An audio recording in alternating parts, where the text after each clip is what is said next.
It's time for Intercity League Baseball. And from Morelli Field at Melrose High School in Melrose, Mass., Local Sports Productions presents Game 1 of the 2022 Intercity League Semifinals between the Andre Chiefs and the Middlesex Expos.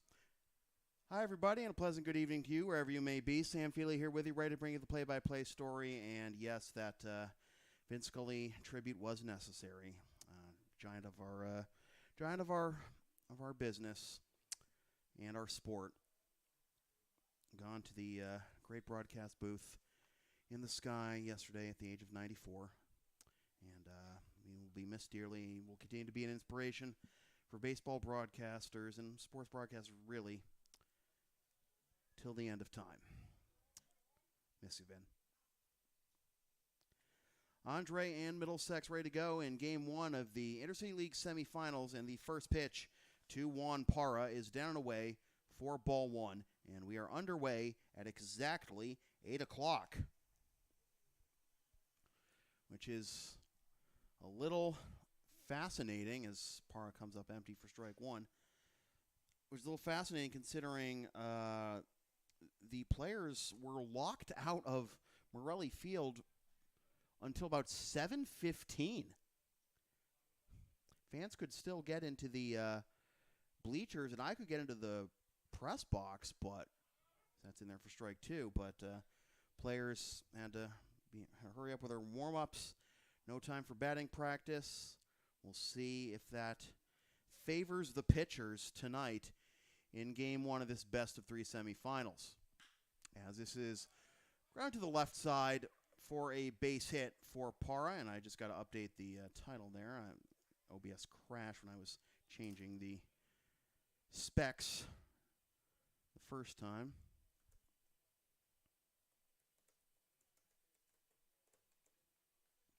There we go. So Parra leads off the ball game with a base hit, and that'll bring up the center fielder, Nick Valdario. Strike one to Nick. Quite the speed combo in the first two spots of the Chiefs lineup. Downstairs for ball one.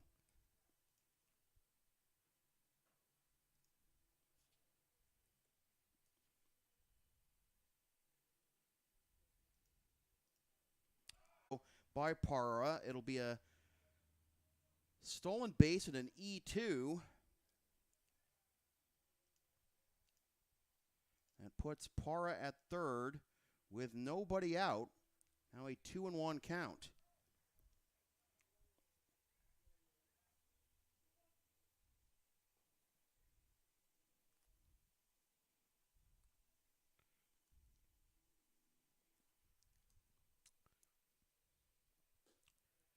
And I'll just miss for ball three.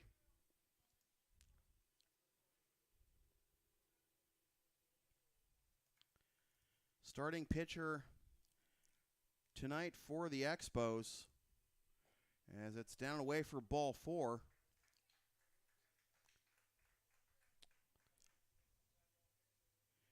Junior Montero, 7 appearances, a 1.75 ERA, 1-0, 2 saves, 16 innings, 6 hits, 5 runs, 4 of which are earned, walked 13, struck out 28, and hit 3 batters.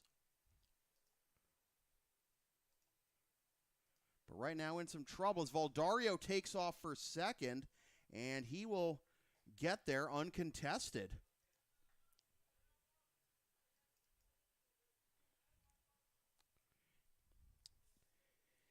And Teddy Juba,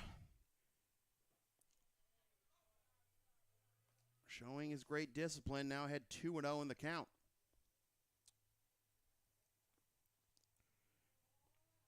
Second and third, nobody out for the veteran Juba. Getting the start as a DH tonight. Usually the catcher, but the battery tonight, talking to Anthony Perry before the game, the battery tonight of Dunphy and Noon has worked wonders this year, so why mess with it, he said.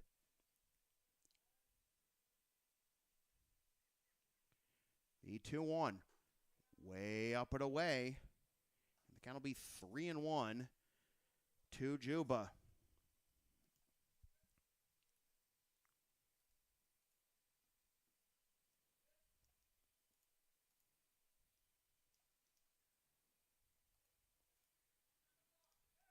And we just heard the umpire call a balk. One of the infield umpires call a balk, so no pitch.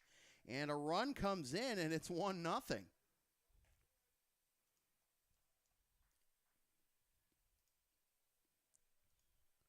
So Parra in to score. Valdario up to third. And is it 2-2? I think I heard 2-2. So I may have called one of the strikes of balls. My mistake, but this will be nub foul, and if it wasn't 2 strikes before, it certainly is now.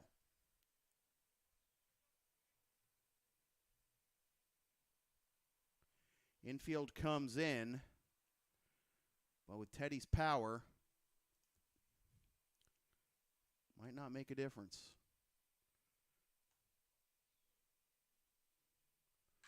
Oofa! Deep to right.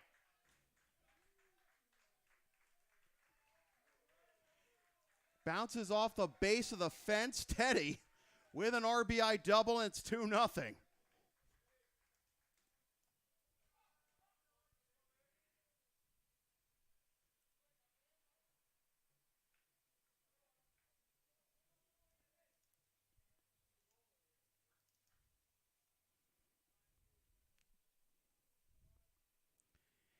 And not the start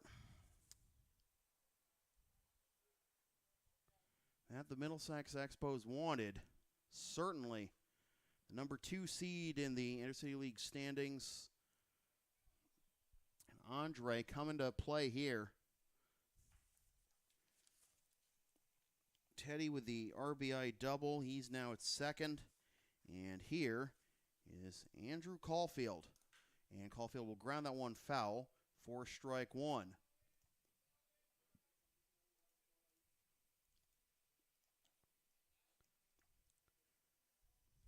Caulfield played in all 25 games this year. Batted .333 with a .932 OPS, 5 doubles, 3 homers, 19 RBIs.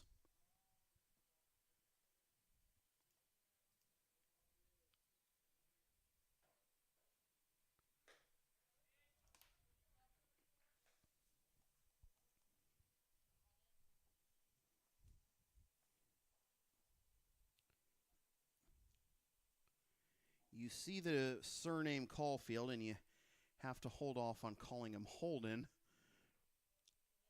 as that dribbles away from the catcher Cazada, but Teddy not running there. He talks about catcher's knees, especially at his age, and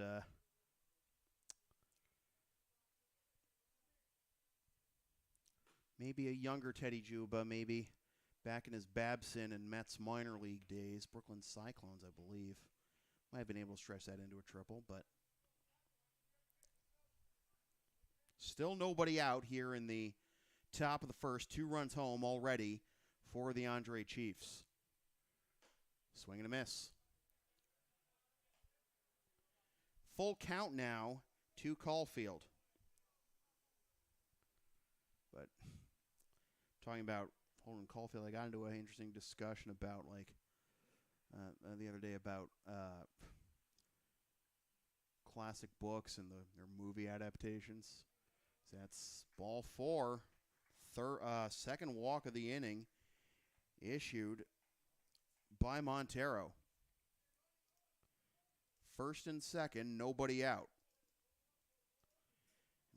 In terms of classic novels turned movies, my biggest beef is with The Natural.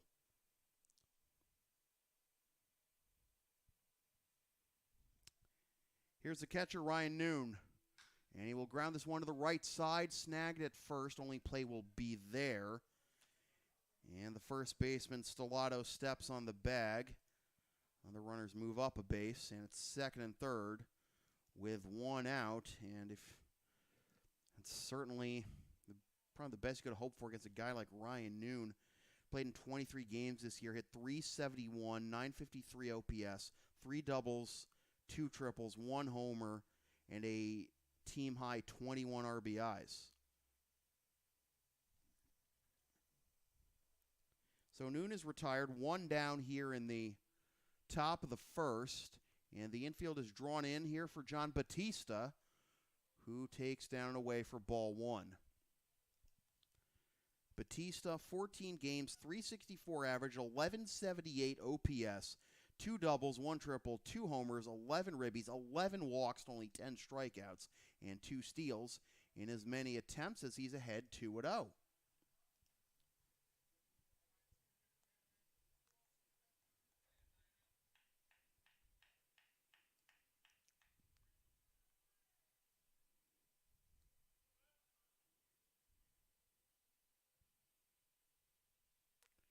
And Batista will foul that one the other way. And the count will be 2-1.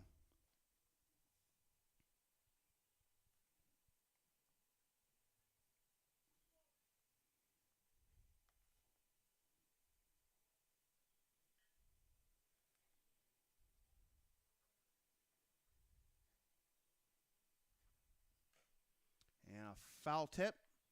And dribbles over towards the backstop, and it'll be 2-2.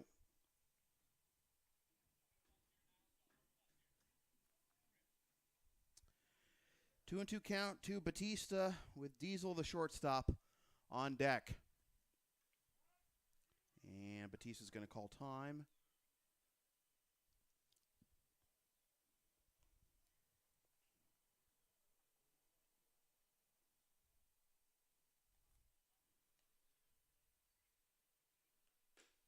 And that just misses for ball 3. Already action warming for the Expos.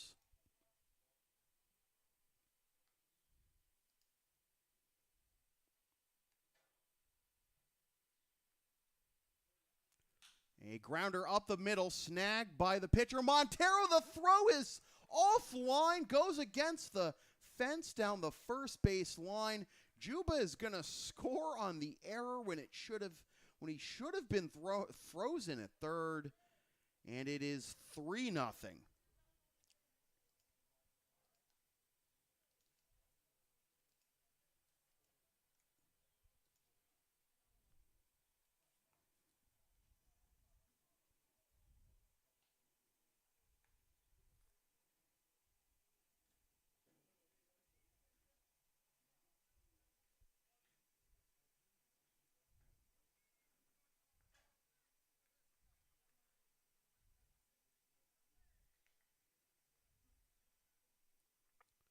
So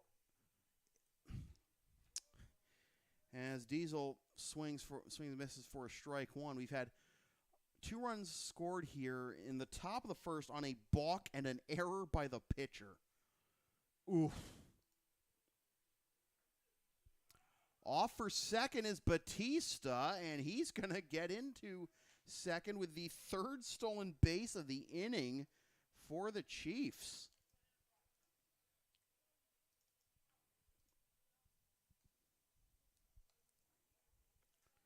The count is 1-1 to Diesel.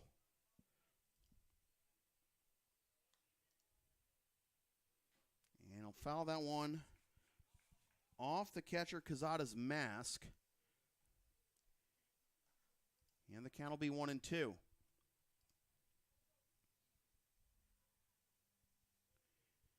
Jake Diesel, 11 games, only a .133 average, with 1 double and 3 RBIs, 4 walks, but 3 steals. So with the infield drawn in once again, they have a chance to beat one out if he hits one on the ground. Down and away, 2-2, but control clearly an issue, with only 1 out here in the top of the first for Montero.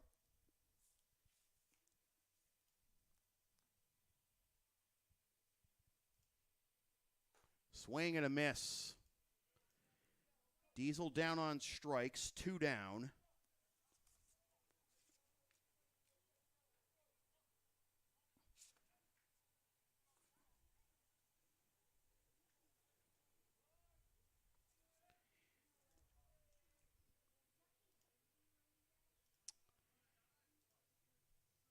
And the batter, will be Adam Johnson, the second baseman, who takes on the outside corner for strike one.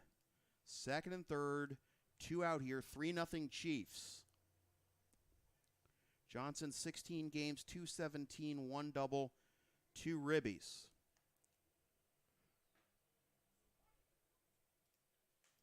Oh, and 2.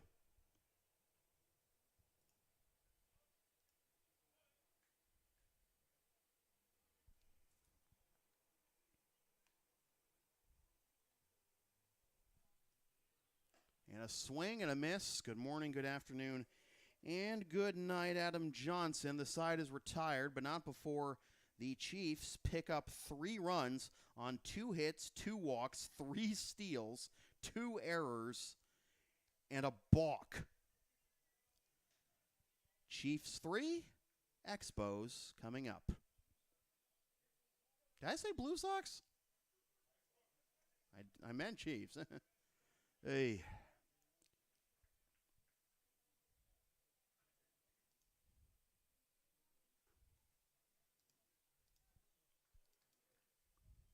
Need my reps, folks. Been out of practice, clearly.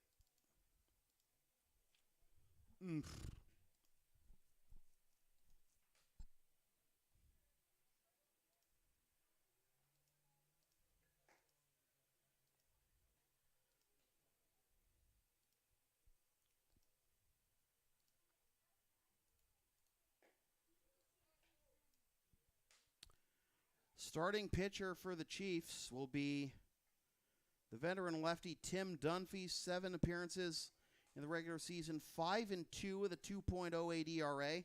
In 40 1/3 innings, he allowed 38 hits, 18 runs, 12 which are earned, walked 7, struck out 26, surrendered 3 home runs, and threw 4 wild pitches.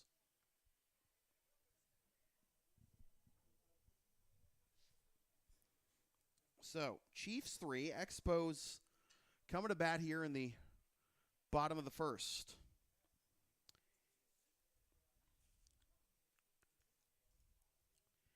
And leading things off will be Idelson Taveras, the center fielder. Taveras, Peralta, Paulino, Quezada, Cloutier, Leon, Stellato, Oliveira, and Paulino. The lineup for the Expos as Taveras takes inside for ball 1. Taveras played in 14 games in the regular season as he takes a strike, 1-1. Batted .326 with 3 doubles, 2 RBIs, 6 walks, and 12 steals in 14 attempts. Taveras now behind, 1-2.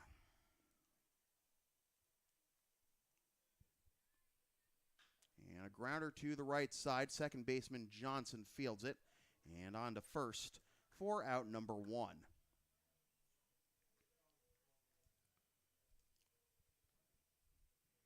That'll bring up the third baseman Kebler Peralta.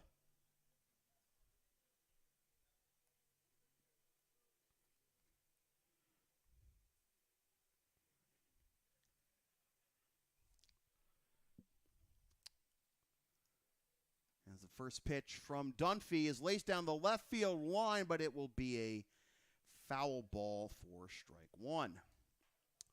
Peralta, 16 games in the regular season, .294 hitter with 1 double, 3 ribbies, 9 walks, and 3 steals in as many attempts.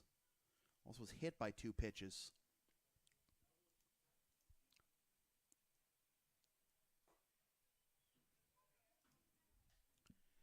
For many years, Dunphy and Jared Frenny were just a deadly combination at the top of the Chiefs pitching staff. That's in there for strike 2.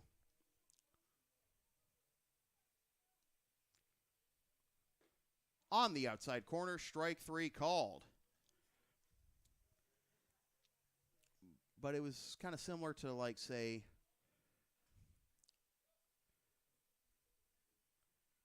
I'll use Smoltz and Glavin and exclude Maddox in this example because you have the the pitch to contact finesse guy lefty in Dunphy for your Glavin, as that's outside for ball one. Then you got the power throwing righty like Frenny for your Smoltz.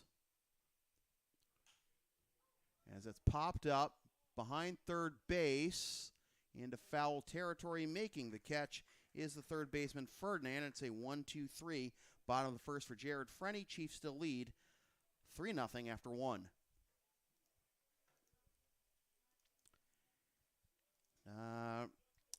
This is the first time in Intercity League history that every game of the 2020 of the Intercity League playoffs, every game of the 2022 playoffs will be live streamed on YouTube. Tucker Deschro has the call of the Lexington Blue Sox Melrose American Series. That's going on over on the Blue Sox Baseball Network. Search for that channel. And here on LSP, we'll have the Chiefs Expos Series. If the Chiefs Expos Series wraps up before the Blue Sox American Series, and I will rejoin Tucker on the Blue Sox broadcast if that series goes to 3 and this series ends in 2, but we'll see what happens.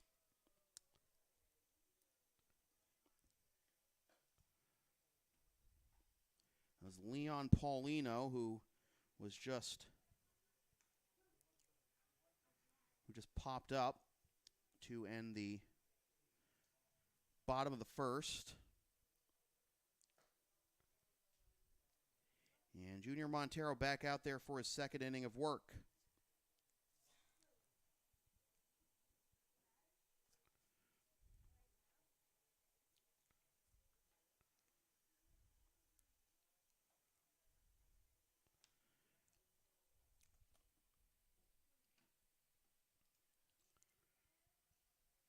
Tyler Ferdinand will be the batter.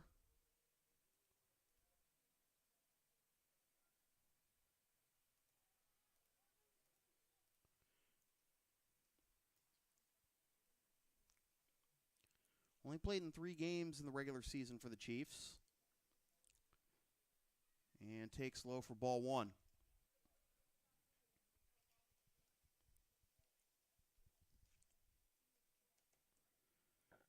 In those 3 games, went 2 for 10 with a double and 4 strikeouts.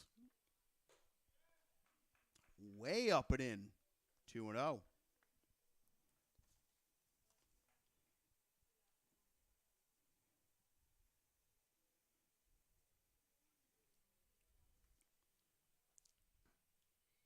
That'll catch the outside corner. And Montero back at the count at 2-1.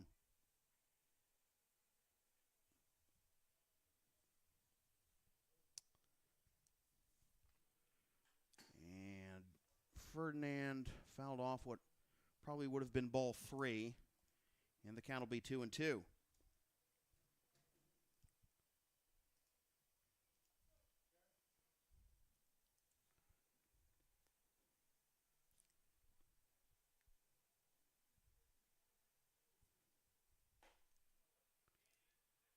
Just missed. Let's pop the mitt on that pitch, but Ferdinand let it go.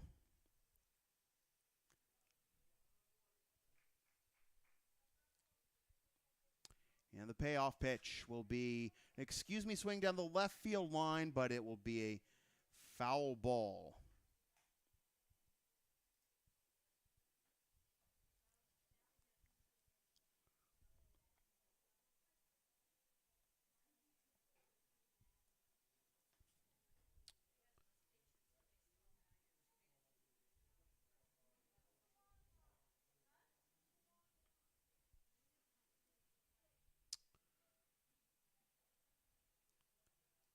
Seventh pitch of the at-bat upcoming.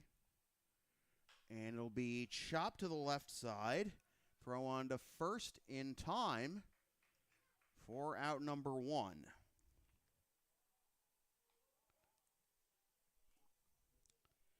So the lineup will turn over for Juan Parra. Singled to lead off the ball game, then stole second.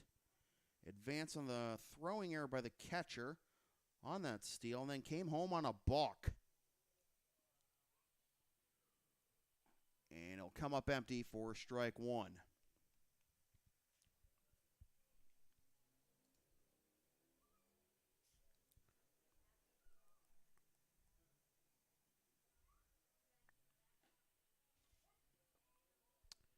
Oh, and 2 the count to Para. Mentioned earlier, he and Valdario, formidable combination at the top of the Chiefs lineup in terms of speed. 31 steals in as many attempts between the two in the regular season.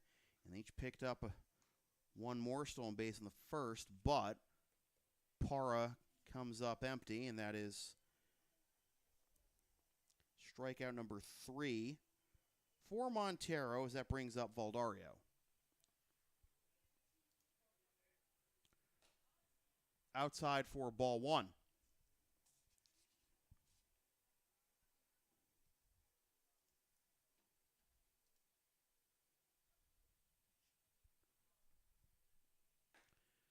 Big cut and a miss, and things are seeing some life to Montero's fastball that we didn't see in the first inning. So this might be a turning point for the Expos starter. This is into right field, and it will be caught.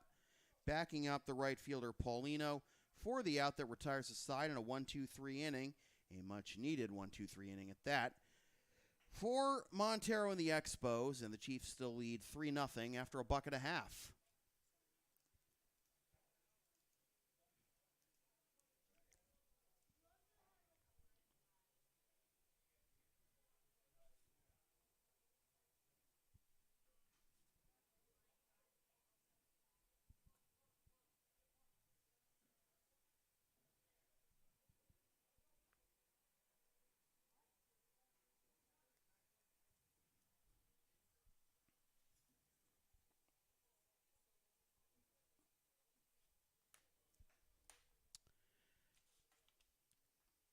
You can follow and support LSP on the web. LSP37 is the username on Facebook, Twitter, Instagram, PayPal, Teespring, and Patreon. Of course, subscribe to the LSP YouTube channel. Get alerts for when we go live this series and from now, I want it from 23 till infinity, I guess.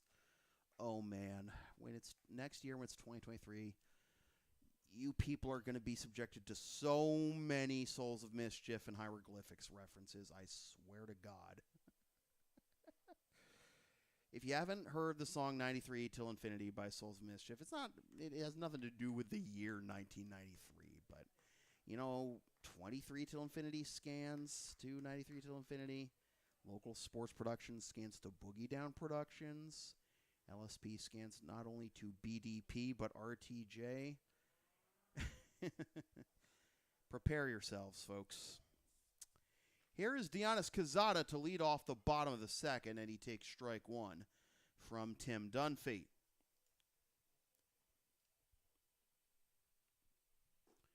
Quezada takes down and away to even the count at 1. Quezada, in 22 games, first we'll call this ground ball through the hole on the left side for a base hit just out of the reach of the third baseman Ferdinand. And the first base run of the ball game for the Expos. So, Quezada in the regular season, 22 games, 391 average, 1130 OPS, 3 doubles, 6 homers, 23 RBIs, 4 walks, and 2 steals on top of that for your catcher. Here's Ryan Cloutier, the DH. He grounds this one to short, could be 2 to second for 1, on to first. Wow. 1 pitch, and the Expos' first base runner of the ball game is wiped out on that 6-4-3 double play. And just like that, base is empty. 2 out.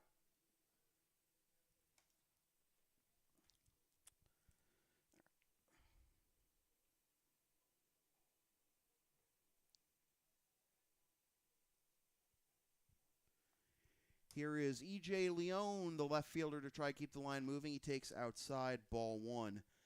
Cloutier's numbers, by the way, in the regular season, 20 games, 424 average, 1035 OPS, 3 doubles, 2 triples, no homers, but 10 ribbies, and 17 steals in 19 attempts.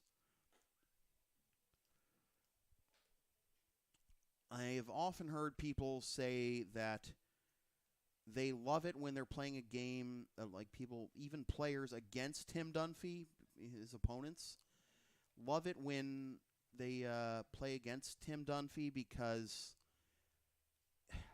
he's a fast worker. We're not gonna be messing around tonight.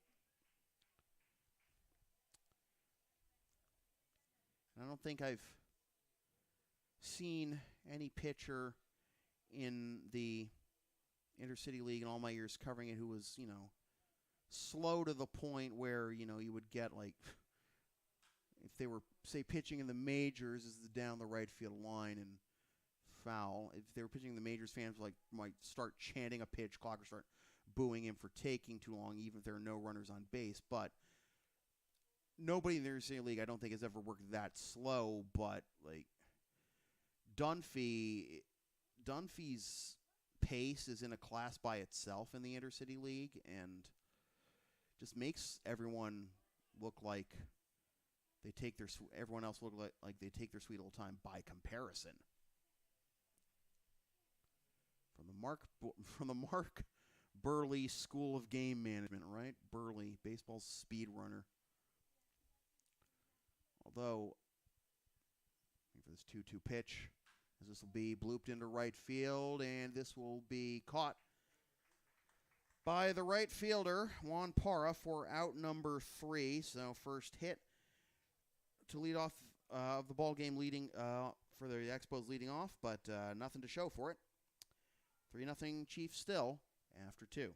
So my point is that, it's great to watch Tim Dunphy work and know that you're going to get a guy who's pitching with a purpose.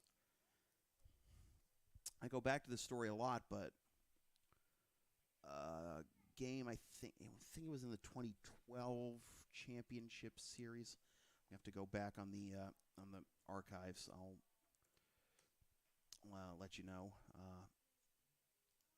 And let's also see if we have an update on the Blue Sox Americans game, and it seems that the Blue Sox have just finished off the top of the second with a double play and hold a 2-1 lead after a buck and a half, with Andrew Salima hitting a double to plate both Pete John and Josue Feliciano, and Jake Vessling on the mound in that game for the Blue Sox.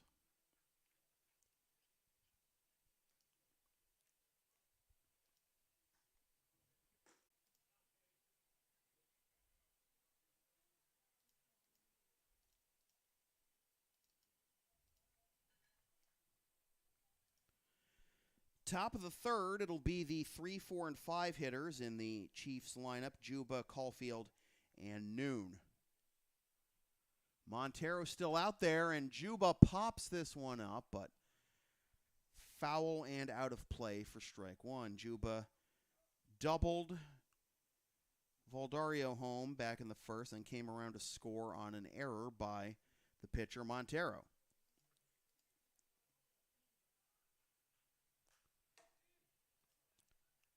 Fouled off again. The count will be 0-2. This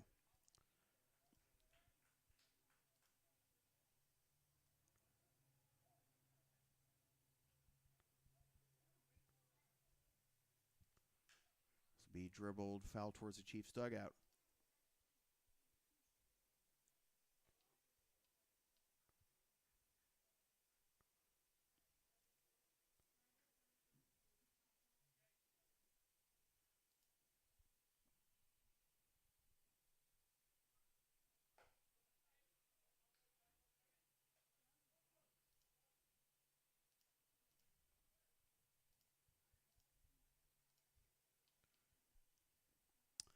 Okay, that was the game I was thinking of, and it's actually a higher scoring game than I remember. So it was Game 3 of the 2012 Intercity League Championship Series. The Blue Sox were down 2-0 to the Chiefs. And then Matt Karras threw a 60-pitch complete game with no walks, 4 hits allowed, 1 run allowed, and struck out 3. And does the box score have the time of game? I gotta check. Box score does not appear to indicate the time of game, but I remember it, the way I remember it was over in basically an hour.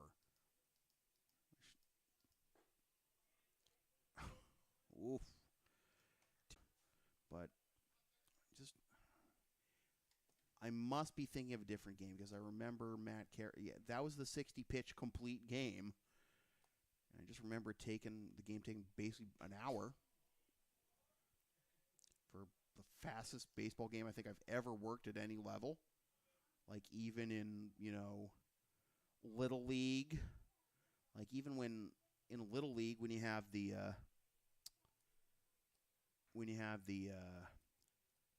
mercy rule, bats usually take so much time that lead to the runs that end up invoking the mercy rule. But Teddy draws a walk after all that. And for the second time in 3 innings, the Chiefs have the leadoff man aboard.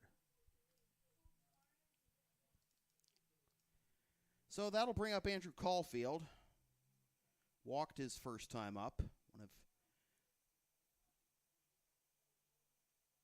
2 walks issued in the first inning by Montero. Now 3 on the game, and Caulfield will come up empty for strike 1.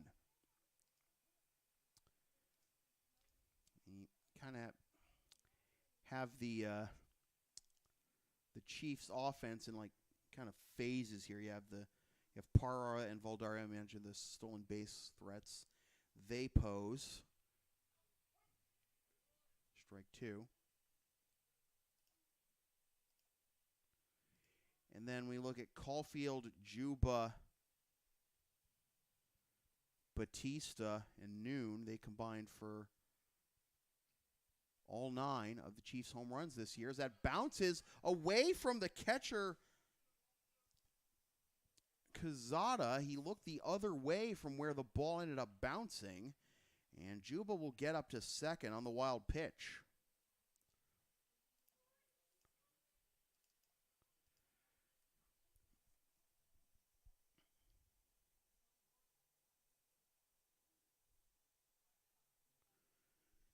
So it has not been an easy night for Montero.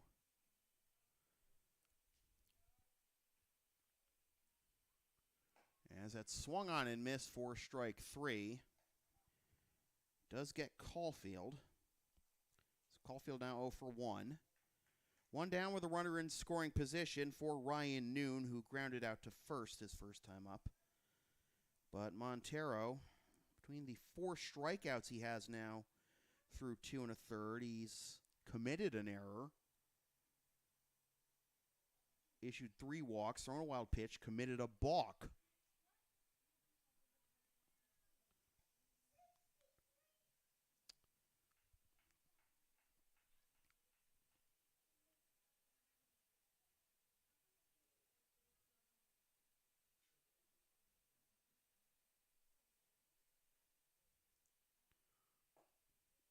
Down and in for ball 1.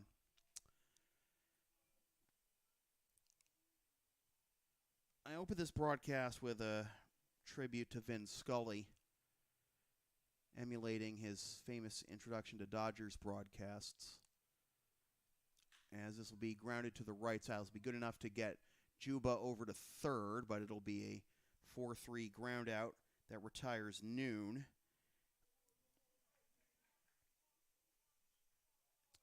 Two down for John Batista. And one comment that I think resonates with me, especially is a much younger baseball broadcaster. And I think is great advice for up-and-coming baseball broadcasters. I think somebody said, like, listening to a baseball game, especially on the radio, isn't really like listening to your typical sports broadcast. It's like listening to a podcast.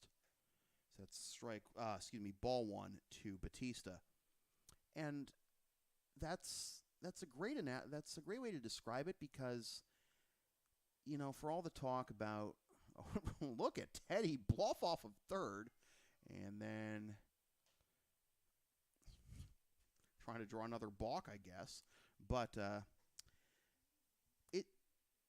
you got to be able to tell stories, like during a baseball broadcast when there's downtime, between pitches or at-bats or anything, and especially when you get to the point where it's like, what if a game gets out of hand? Like, if you were watching last night's game between Reading and Melrose, 10-1 was the final score. It was over basically halfway, though. It's 3-1 now to Batista, and another visit to Montero. And Vin Scully could tell a story and seamlessly transition between telling the story and calling the action on the field better than anyone ever. Like, he is really the reason we think of baseball broadcasts as podcasts, like a couple dudes telling stories while watching a ball game for 3 hours or whatever. First and third, 2 out, as Batista is aboard for the second time.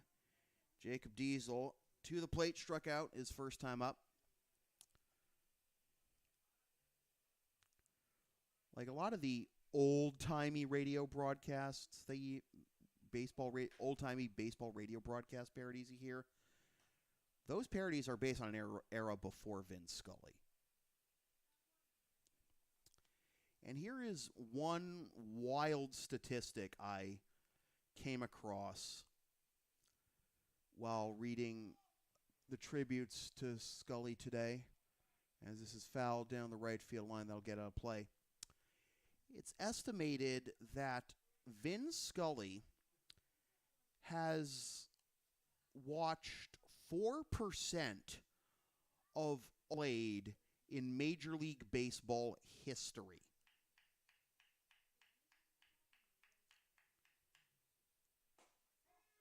Inside corner, strike three call, and the side is retired. Andre held off the scoreboard for the second straight inning. Diesel goes down on strikes for the second time, and it is still 3-0 Chiefs after 2.5.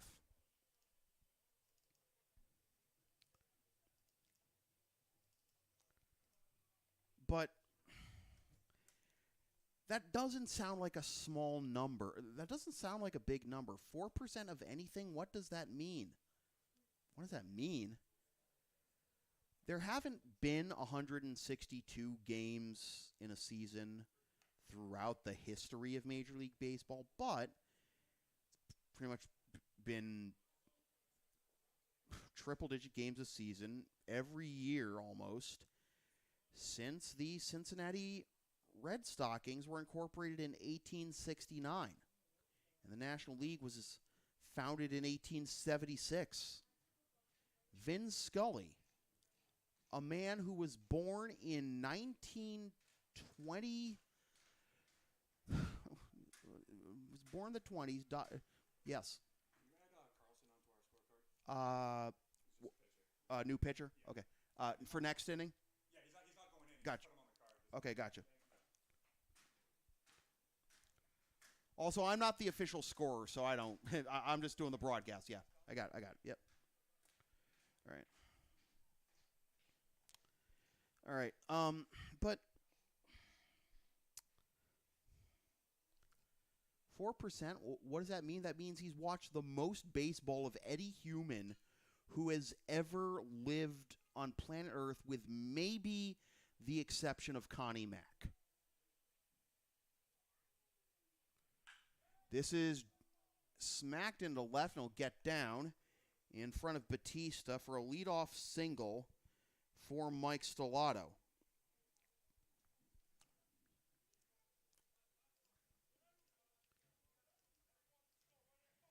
Yeah, 67 years covering baseball and even, you know, being primarily as the broadcaster for one team. And then, yeah, there were the national TV and radio broadcasts he did in the postseason and the World Series, of course. But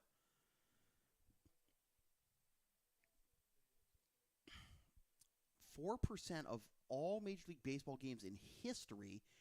And again, that is dating back to 1876, like before any games were broadcast anywhere. 2-0 the count to the second baseman, Michael Oliveira. Snap throw down to first, and a little high, but back on the bag is Stellato.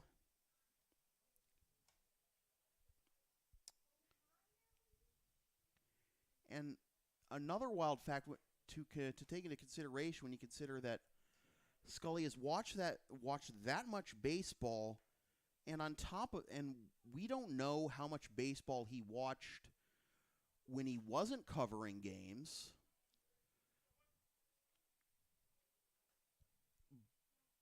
But we do know that later in his career, he would only do Dodgers games and then NL West road games, and then eventually only road games against, say, the Angels or the Giants or the Padres. This is a ground ball to second, and it's booted, and it was nearly a sprawling stop by Jacob Diesel to haul in the ball with it, sprawling to get the ball and get the force, but it doesn't look like that's going to happen. So, you know, as long as it's going to be an infield single.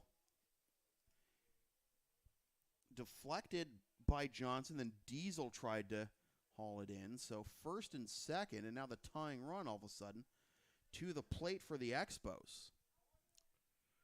It's going to be a bunt attempt by Jose Paulino. Throw to first in time, and the play goes 1-4 with Johnson going over to cover first with the first baseman Caulfield crashing in.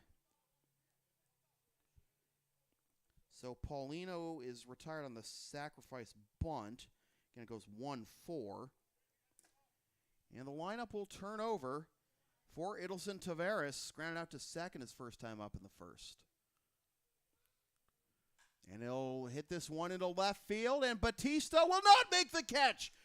Going to go all the way into the corner. 2 runs are going to score easily. Let's see how far Taveras runs. He puts on the brakes, rounding second as the throw comes into third. And Taveras with a 2-run double, and we got a ball game. It's 3-2.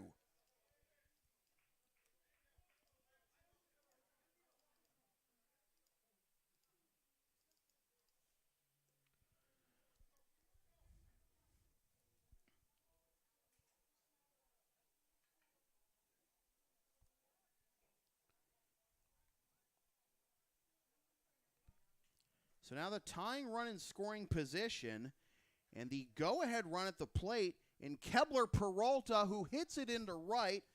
Over is Parra, reaches up, makes the catch. Parra's got a strong arm, but a little too far to get Taveras. So 2 down and a runner at third.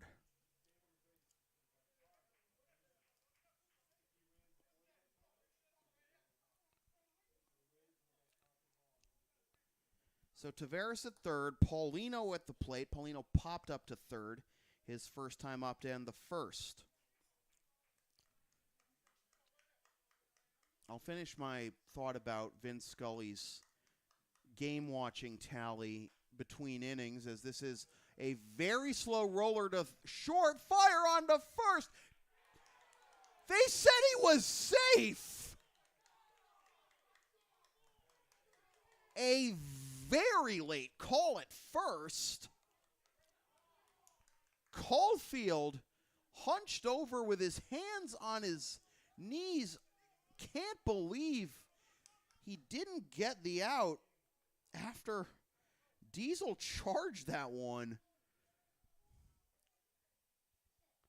So it's an Anthony Perry's out there to protest. I think that's Perry out there to protest the call right now. But it's one. God. I mean, I'm sure part of the protest is like that was a very late call. And it wasn't a very emphatic call either. So there was clearly some there's definitely some indecision implied there.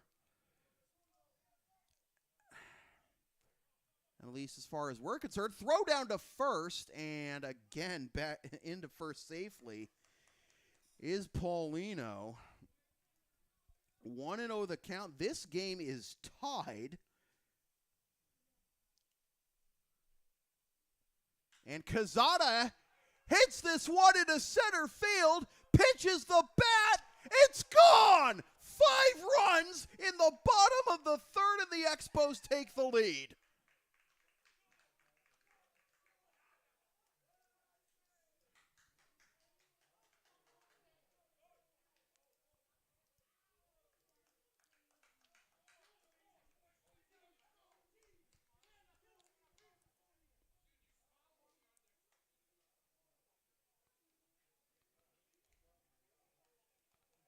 Dionis Cazada crushes that one to center. I've only seen a couple home runs in all the games I've broadcast here hit to that part of the field. Throw on to first, and the inning is over. Cloutier retired, 6-3.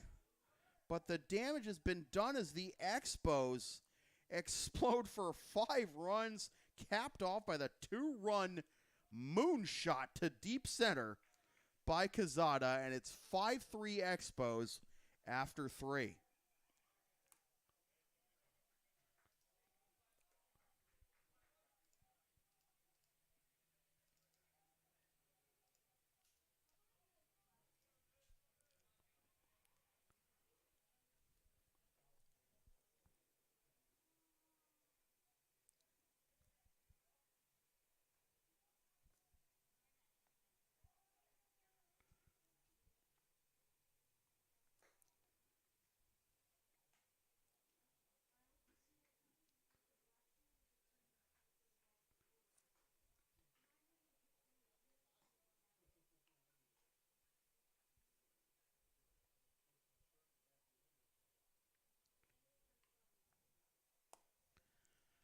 So to finish my thought about Vin Scully's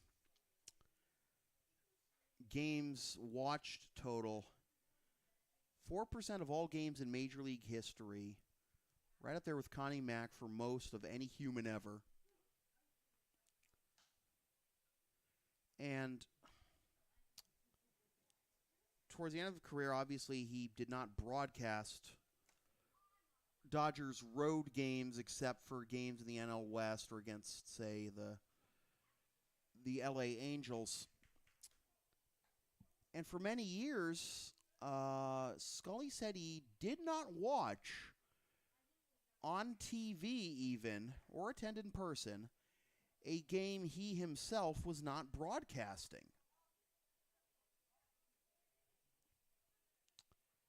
When the Dodgers played interleague baseball at Fenway Park for the first time, I think in 2006, I think it was, he did attend games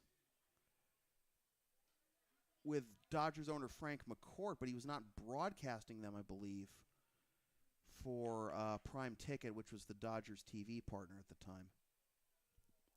So 0-1 the count to Adam Johnson, as that is inside for ball 1.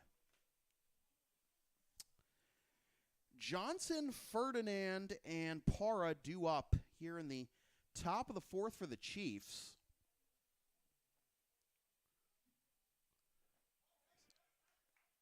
Two and one.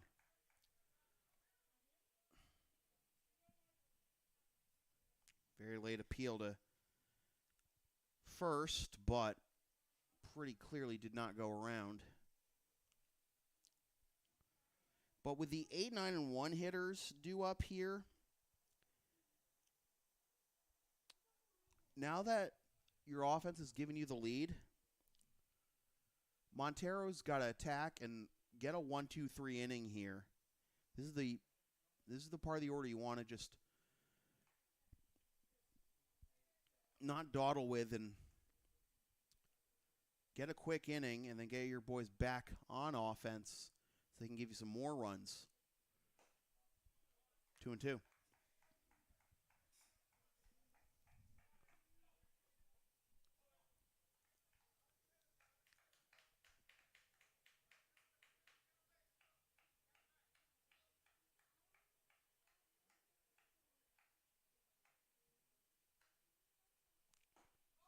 Outside corner, strike 3 called. Johnson retired on strikes for the second time. 1 up, 1 down, and here is Tyler Ferdinand. Ferdinand ground out to short his first time up, leading off the second.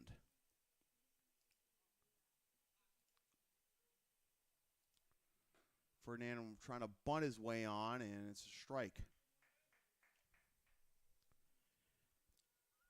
Melrose Americans tying the game in the top of the third with the Blue Sox. Corey Bright driving in Pat Costigan.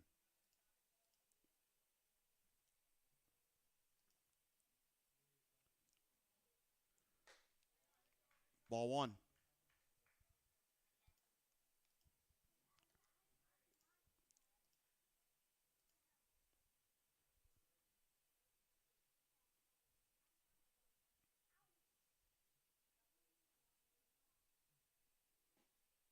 Inside corner, strike 2.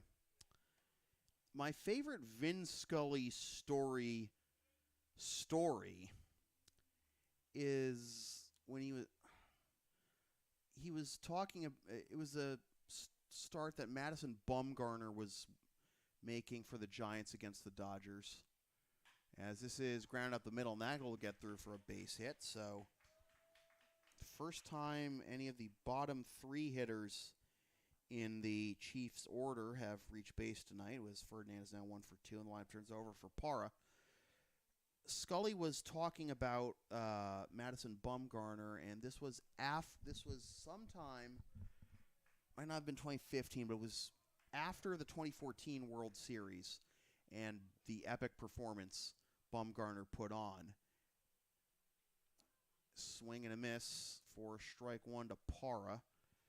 And this is where I and many other baseball fans learned that Madison Bumgarner in high school once dated a girl named Madison Bumgarner.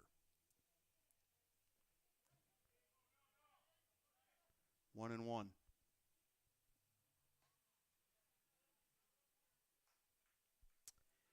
And Scully also mentioned that in 2014 that after Bumgarner was awarded Sports Illustrated Sports Person of the Year for 2014, he was flown out to New York, I guess, for an award ceremony. As that is upstairs for a ball, throw down to second, on target, they got him. So Ferdinand is set down.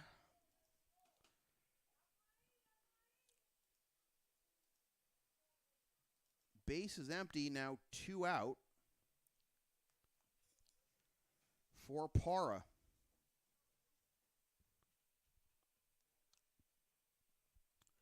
Montero delivers, and a swing and a miss. 2-2.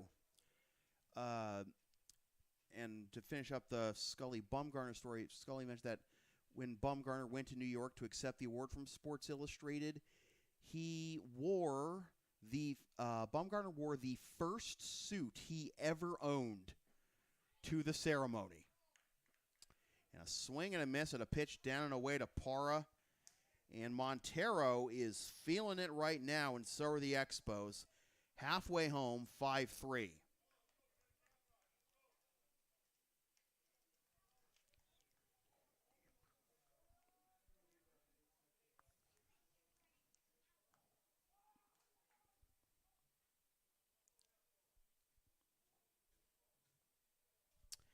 Another reminder, folks, be sure to subscribe to the LSP YouTube channel and support and follow LSP on the web, Facebook, Twitter, Instagram, PayPal, Teespring, and Patreon, LSP37.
E.J. Leone, Mike Stellato, and Michael Oliveira due up here in the bottom of the fourth for the Middlesex Expos as they lead the Andre Chiefs 5-3 in Game 1 of the Intercity League semifinals as this is down the right field line, and Pora using his speed, and did he make the catch? He looked like he got there, but guess it was out of play, so he reached up with his glove, but he apparently did not come down with it. Kind of hard to tell.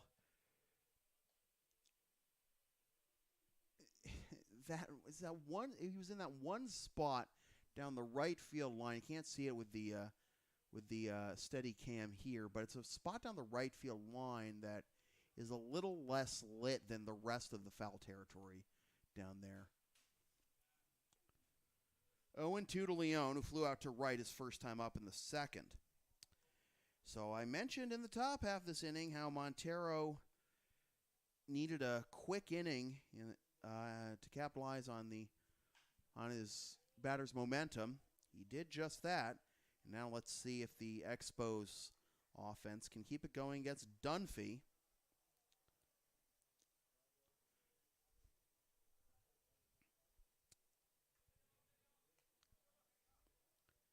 And the Chiefs offense, as that is outside, ball one.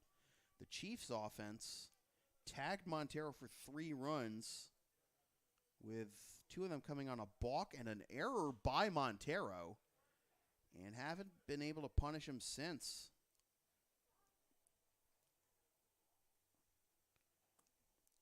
Second inning went 1-2-3.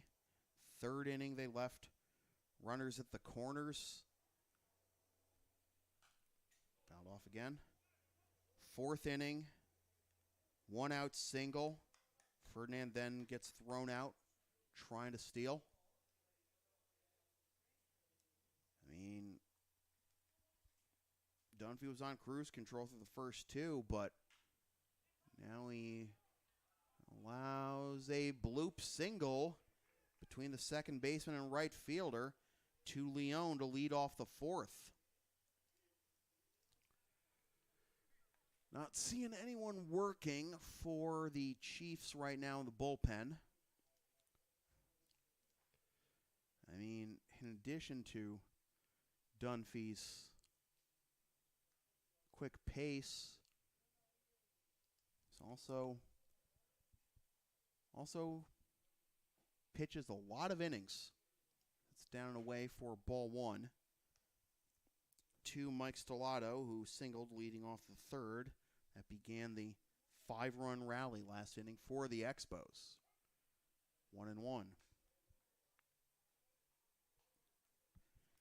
Dunphy, of his 7 starts this year, as this is hitting to center field, back goes Valdario, backing up, makes the catch, and Leone went back to first base to tag, but thought better of it and stays there.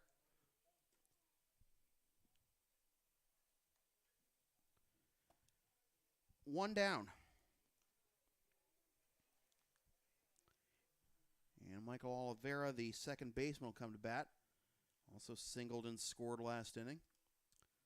But about Dunphy, his starts this year, as this is fouled off, strike one. Of his 7 starts, 5 were of at least 6 innings, and 3 of them were 7 innings.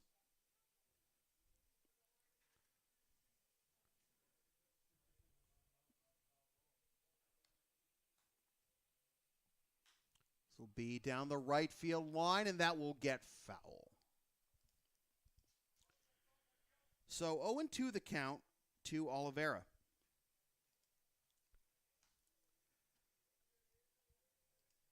Dunphy this season against the Expos, 2 games, 1-1 with a 2.63 ERA, 13 1/3 innings, 15 hits, 8 runs, 5 which are earned, 3 walks, 11 strikeouts, 1 home run.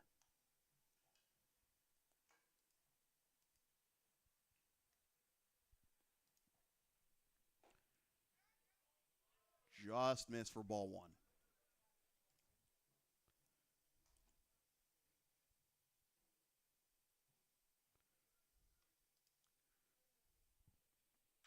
This will be into right field. Parra camps under it. 2 down.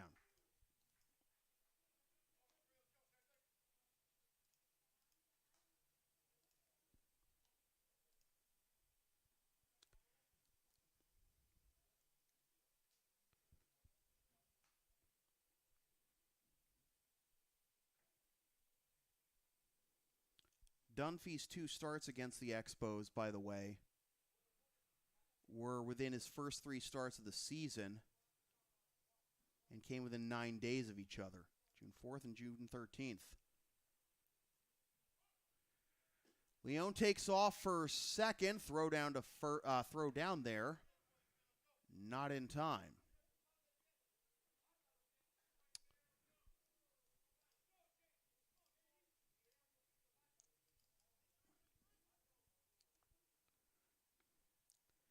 Jose Paulino will not be bunting here.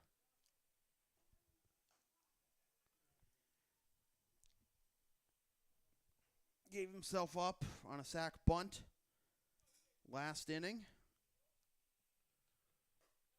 And now he draws a 4-pitch walk. Put runners at first and second with 2 out. And that'll turn over the lineup for Idelson Taveras. So Paulino, with no official at bat, but has been productive in both. The sac bunt that put 2 runners in scoring position for Taveras last time up with a double. And now walking here, make it first and second with 2 out in the bottom of the 4th. And it looks like we have a pitching change. And 3 2/3 innings will end up being the second shortest outing of the season for Tim Dunphy. Only shorter outing was on June 8th when he got the win in 3 innings against the Blue Sox, allowing 1 hit and 3 walks with no runs, 1 strikeout, and 3 wild pitches. That was on June 8th against the Blue Sox, but we have a pitching change.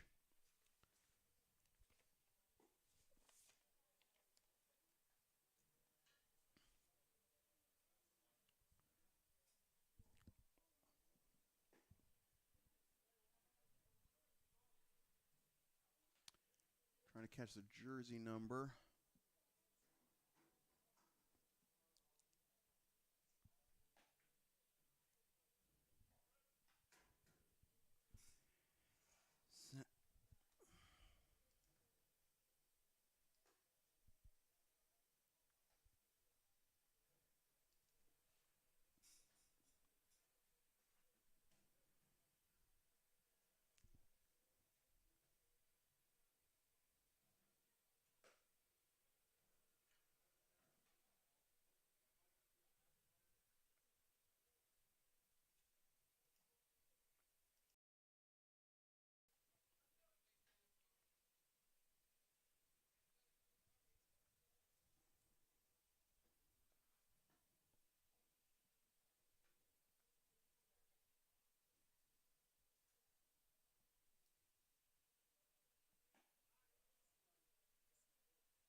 Looks like the new pitcher will be Paul Frasoli for the Chiefs, and Frasoli making his five appearances in the regular season.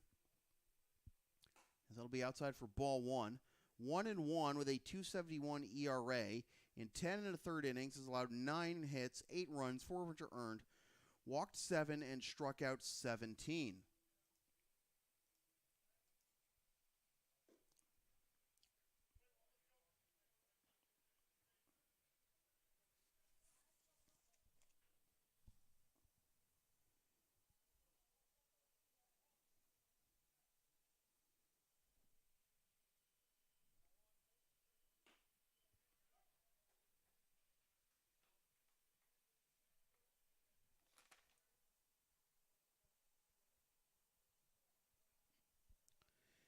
Middlesex Tavares, the batter, 1 for 2 with a ground out to second and a double.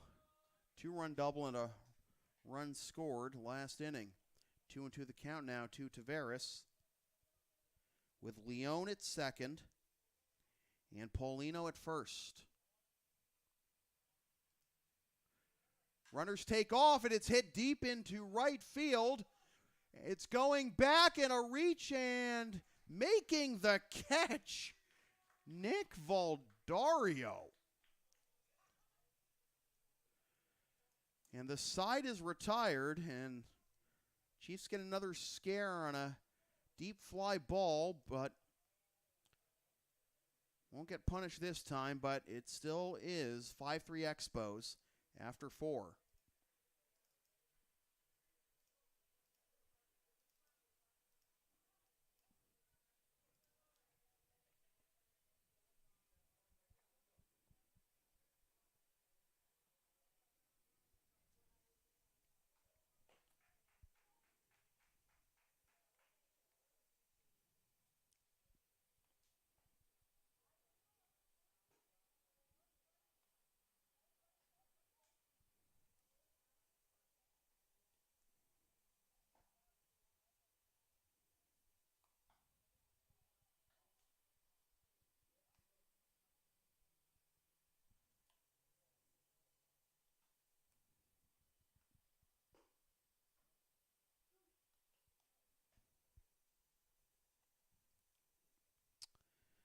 So Tim Dunphy goes 3 2/3 innings and allows 5 runs, 7 hits, 1 walk, and 1 strikeout. With 5 of those 7 hits coming in the 3rd inning.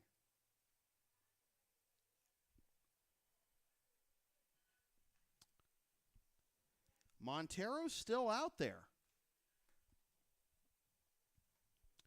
And he will face Valdario, Juba, and Caulfield.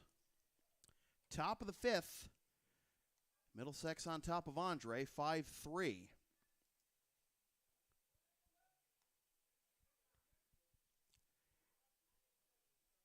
Cam Meyer just hit a 2-run home run to give the Blue Sox the lead back over the Americans, 4-2 in the bottom of the 3rd.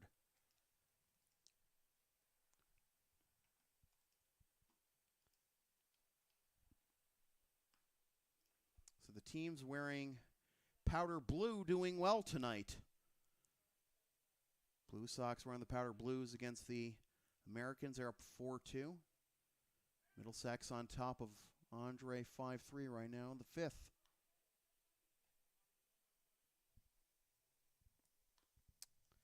Valdario 0 for 1, walked, stole second, and scored in the 1st.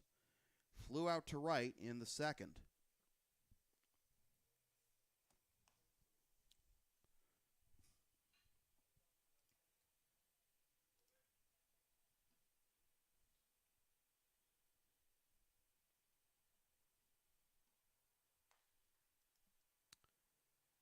To see Montero still pitching as well as he is after the way this game started is really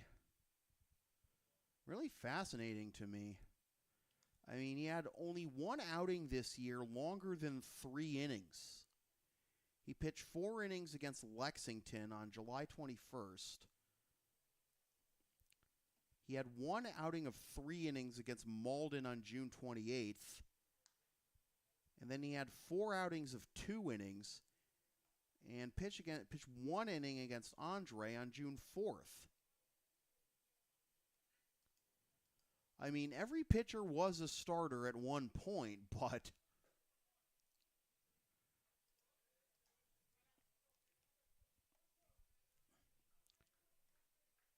Montero, given the Expos thus far 4 solid innings, and especially to tread water after the rough start and then the big bottom of the third by the Expos offense, really turned the tide.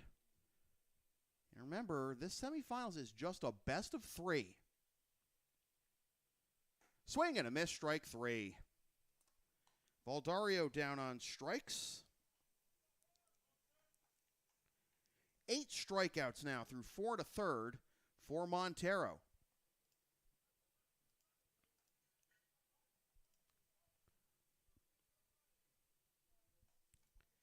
That'll bring up Teddy Juba.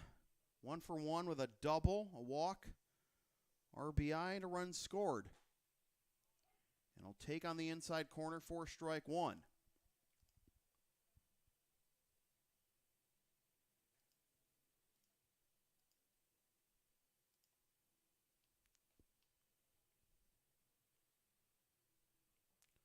Way high, ball 1.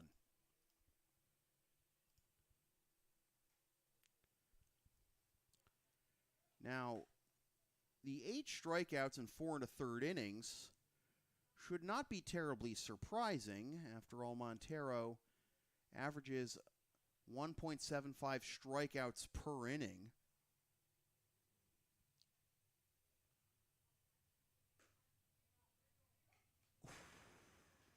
Late strike call, and Teddy has probably the best plate discipline I've seen in my years covering the Intercity League. He thought he had ball 2, but the tables are turned, and now it's 1-2.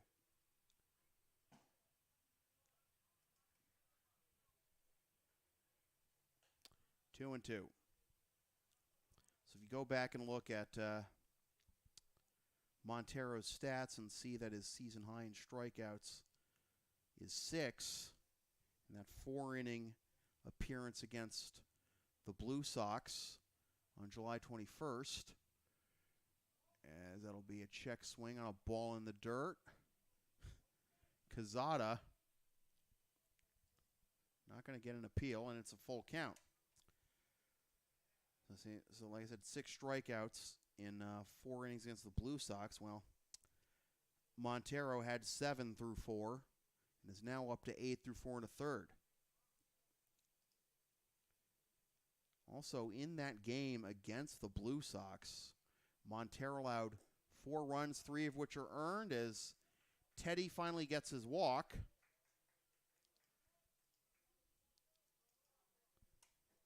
And that'll be his second walk of the ball game.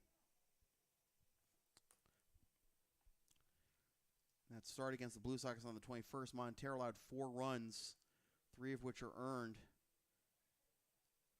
The only other time he was scored upon this season was back on June 16th against Melrose. 1 earned run in 2 innings. Tying run at the plate in the person of Andrew Caulfield, who is 0 for 1 with a walk and a strikeout.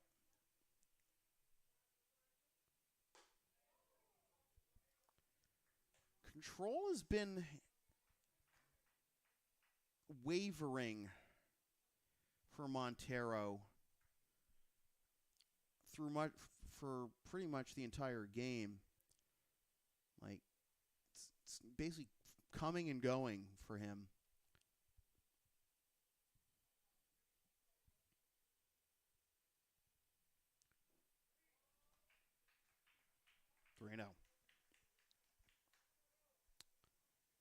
Ryan Noon on deck.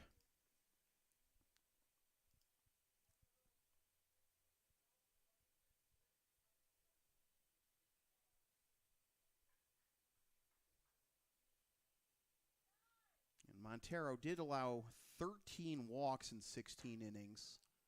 So that's on the outside corner for strike one. 13 walks, but only 6 hits.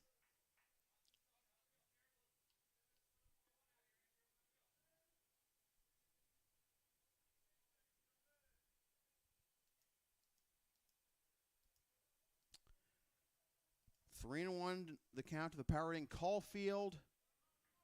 Full count.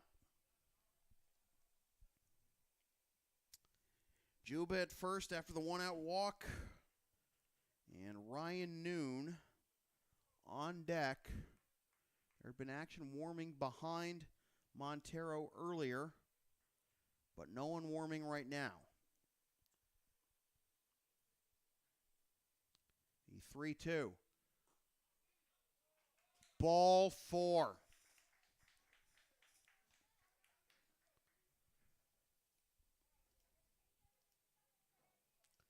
First and second. One out. Tying run now at first. Go-ahead run coming to the plate in Noon. And the Expos infield will come together.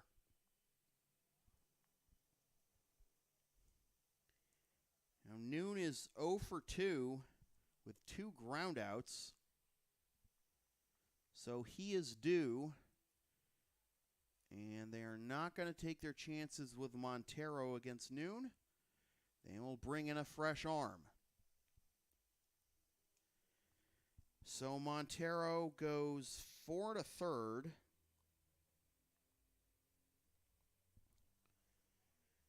Has allowed 3 runs thus far, still responsible for the 2 runners on base right now.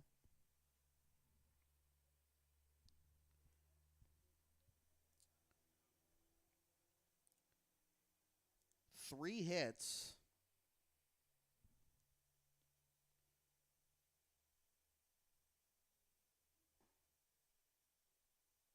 Six walks. And 8 strikeouts in 4 to third. Also committed a balk. And threw 1 wild pitch.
First pitch pops out of the glove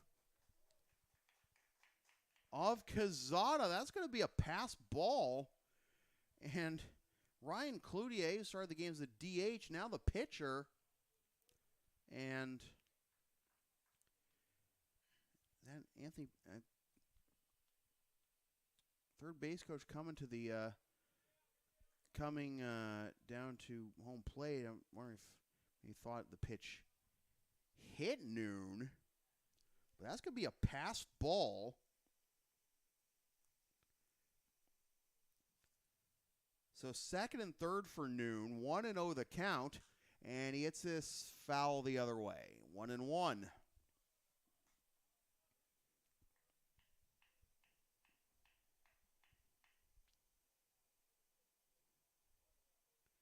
Noon 0 for 2 with a ground out to first and a ground out to second.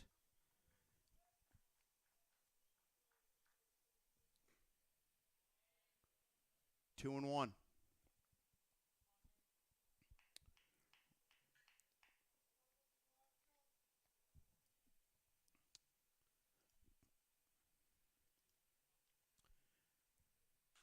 This is a mile-high pop-up into foul territory and took a turn on the first baseman Stellato, but he follows it the whole way and squeezes it for out number 2.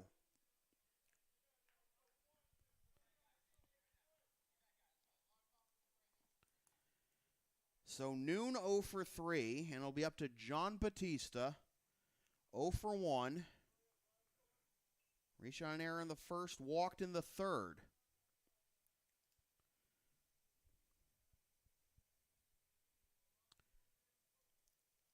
Cloutier, by the way, 6 appearances on the mound in the regular season, 2-2 with a 1.85 ERA.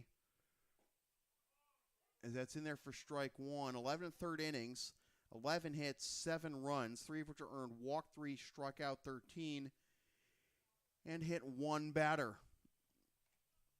And Batista will step out.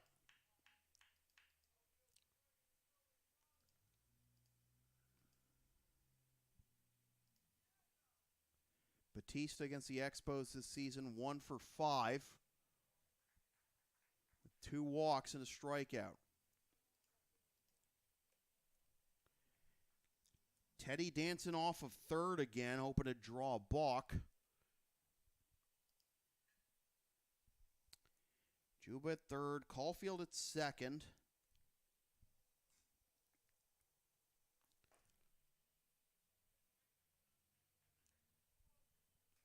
Two and 1 the count to the Chiefs left fielder. Tying run at second. Go ahead run at the plate.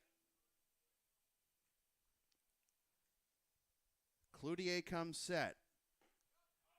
Outside corner, strike 2.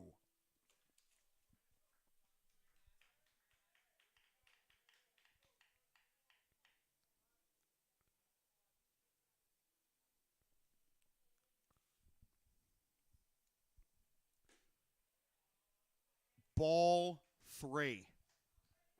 Oof. Don't blame Cloutier going there.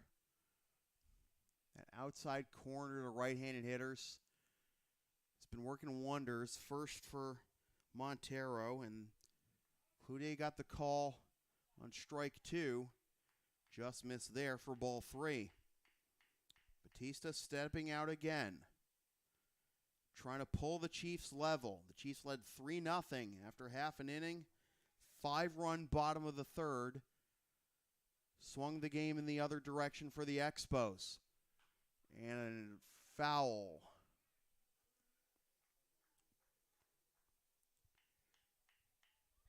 Game 1 of the best of 3 Intercity League semifinals. Game 2 tomorrow night at Maplewood. 8:15 first pitch. We'll have that game here for you on LSP. And if a game 3 is necessary, it'll be back here on Friday at 8 o'clock. And Batista fouls it off again.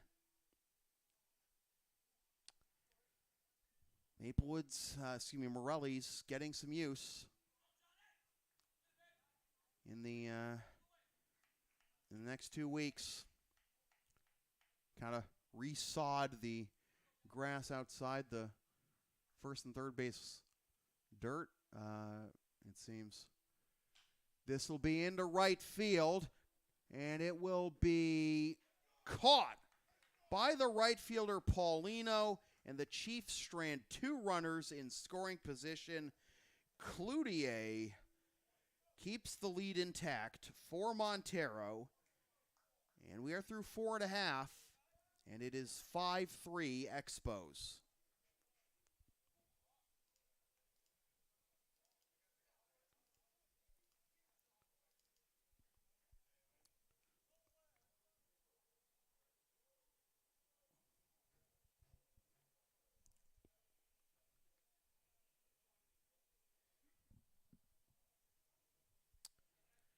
As I was saying, Morelli's going to get a lot of use in the next couple of weeks.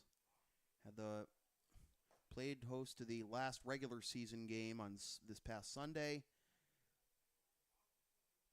One-game playoff yesterday. Semifinals games today, tomorrow, and Friday, with Game 2 of the Blue Sox American Series being played here tomorrow night. And Game 3, potentially, back here at Morelli between the Chiefs and the Expos on Friday. And then the best of 5 Intercity League Championship Series next week, Monday through Friday, here at Morelli.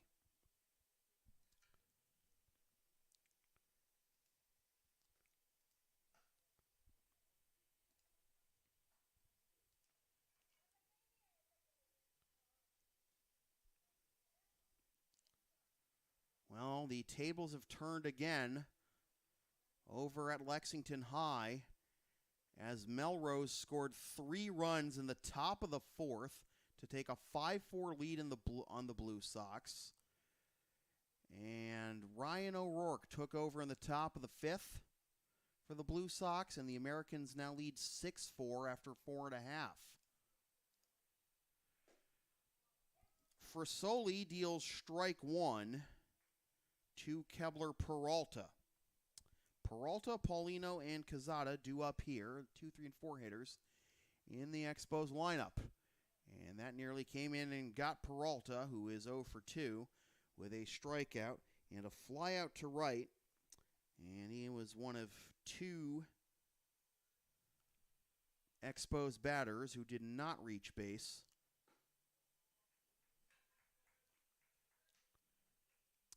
Against Dunphy.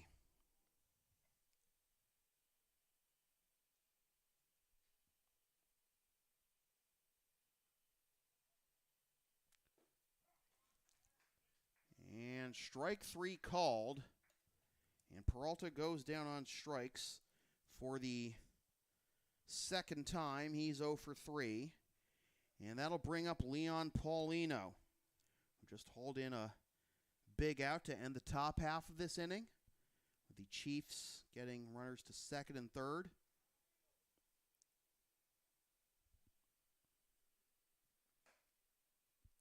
That'll be up and away, ball 1. Chiefs had first and third in the third and could not score, and had second and third with 1 out in the top half of this 5th inning and could not score. 1-1 after the foul off. Paulino 1 for 2, popped up to third in the first, singled and scored in the third. And he'll hit this one into left field. Back goes Batista, and just in front of the fence, reaches to make the catch. Out number 2.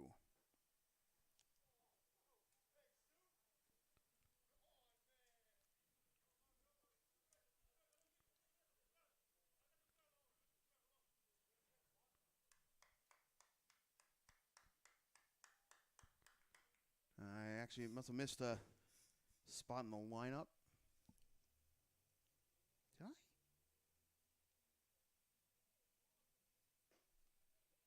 It's Cloutier now. I had Cazada. Was that Cazada? All right. Anyways, got Cloutier at bat. I had Peralta's spot in the lineup due up. What did I miss? Tavares flew out to center. And the 4th, right? No sense worrying now.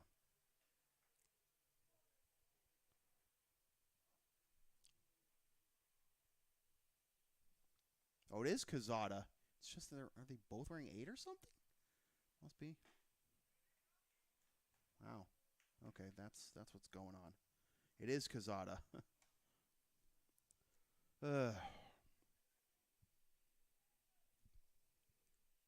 Because I was listening to number 44. I'm wearing an 8. As he'll hit this one into shallow right center, and that'll get down.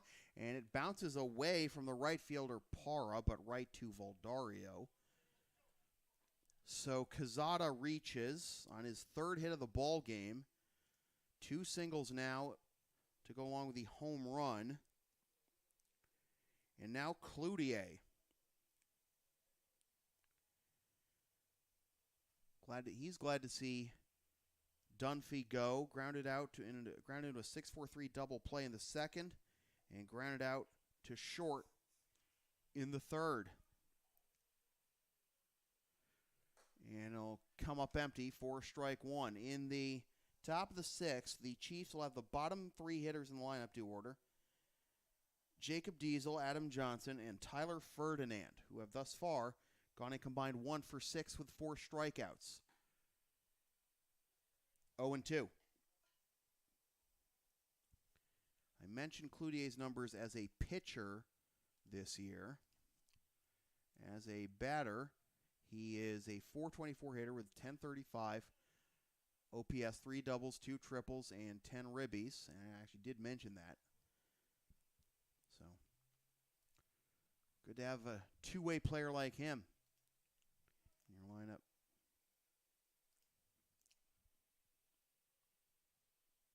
Now Frasoli will step off.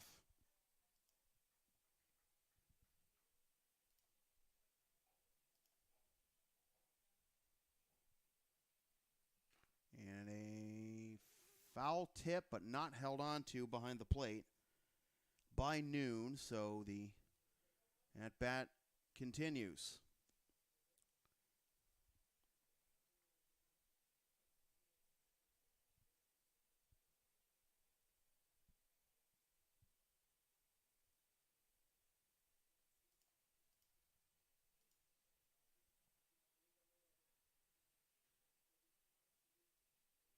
This will be into right field, and that will get down in front of Parra for a base hit.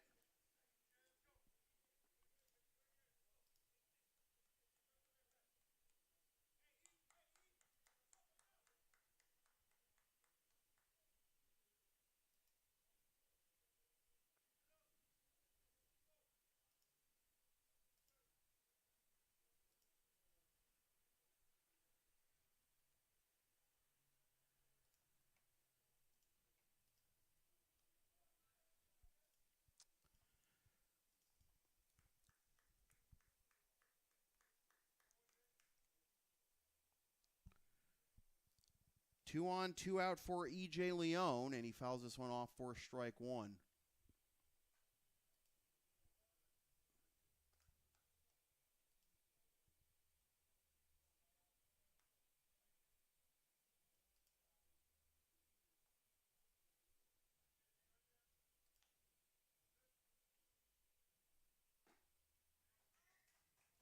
Strike two.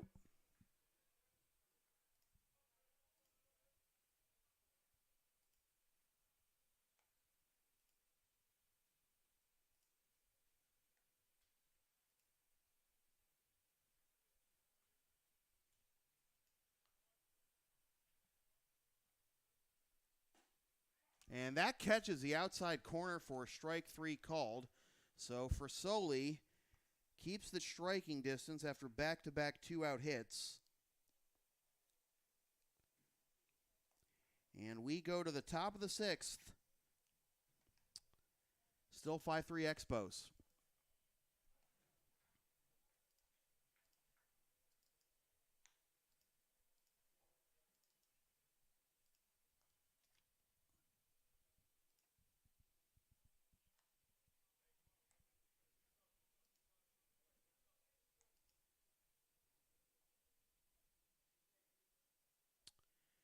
They're through 5 in Lexington, and the Americans still lead 6-4.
bunt attempt to lead off the top of the sixth by Jacob Diesel is foul tip for strike one. Diesel 0 for 2 with 2 strikeouts. Cloutier. There's ball one out there for his first full inning of work.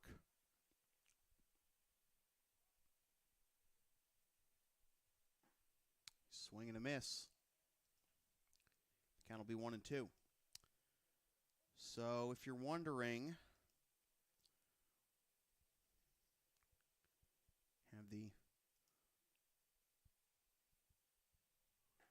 as that is on the outside corner for strike 3 called. And Diesel picks up the hat trick. He's 0 for 3 with 3 Ks. And that'll bring up Adam Johnson. If you're wondering, by the way, with the Blue Sox being down 6-4 after 5, if you're wondering the last time the Blue Sox lost game 1 of a best-of-3 series. Whew.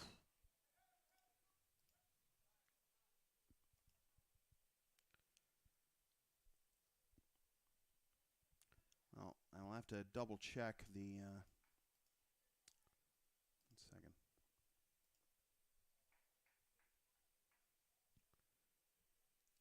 Now the umpires are converging.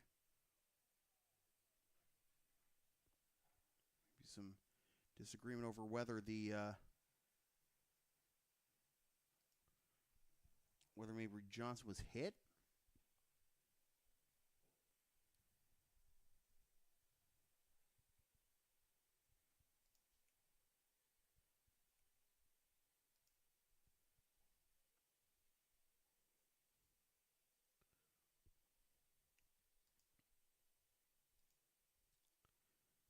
So, anyways, if you were wondering the last time, when the last time the Blue Sox lost, the Lexington Blue Sox lost game 1 of a best-of-3 series, got to go back to 2016 when they lost 7-2 to the Somerville Royals. And then the very next night, a no-hitter thrown by Drew Leanhoutz to even the series.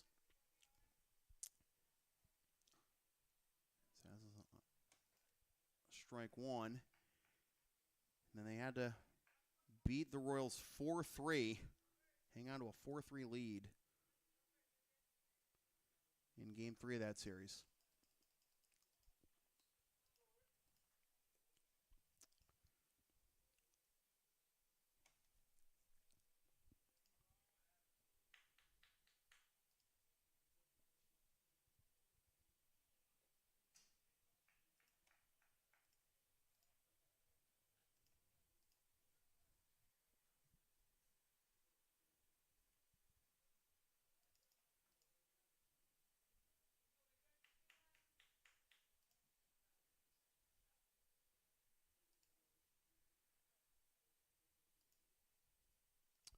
Two from Cloutier.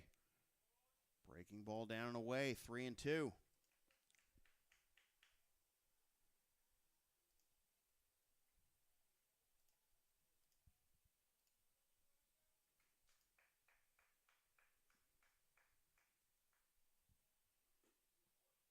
Ooh, just missed for ball 4. And Johnson is aboard for the first time tonight. And once again, the Chiefs will get the tying run to the plate, as they have every inning since the 5-run outburst by the Expos in the bottom of the 3rd. Tyler Ferdinand singled his last time up in the 4th. That brought Juan Parra. Throw to first. Another close pickoff attempt, but Johnson is safe. Ferdinand singled back in the 4th, and that brought up Parra as the potential tying run, but then Ferdinand was caught stealing. So that wiped out that opportunity. And then, of course, 2nd and 3rd, 1 out, last inning for the Chiefs. And then Couldn't even get one across in either of those opportunities.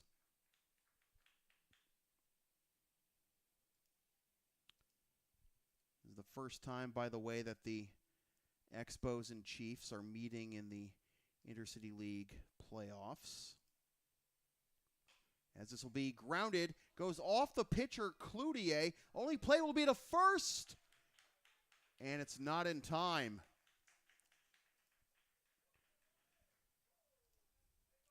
So I mentioned going into this half inning how this bottom third of the lineup for the Chiefs was 1 for 6 with 4 strikeouts up to this point, but a walk by Johnson and an infield single by Ferdinand. For the second straight inning, the Chiefs are able to bring the go-ahead run to the plate. And it's Juan Parra, who is 1 for 3 with a single. A run scored, 2 strikeouts, and now a second hit. And the ball gets away from the right fielder, rolls all the way to the wall. 1 run scores. Here comes another. The throw will be cut off. We are tied.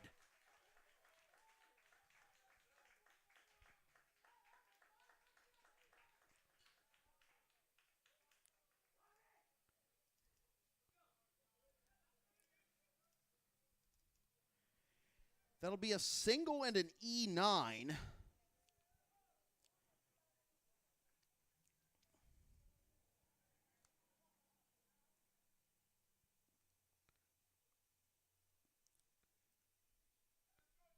So Parra at second. He gets credit for 1 RBI, bringing in Johnson. Ferdinand will have scored on the error.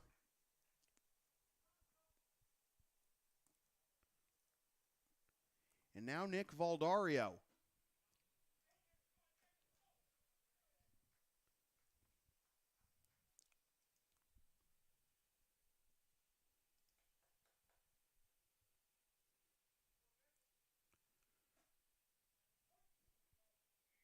One and two the count to Valdario. 0 for 2. Walked, stole second, and scored in the first. Flew out to right in the second and struck out swinging, leading off the fifth.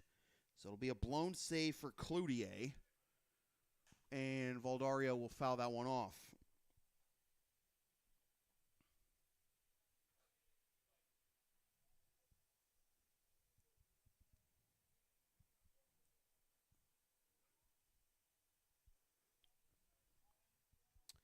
Montero, after pitching his heart out, gets a no decision.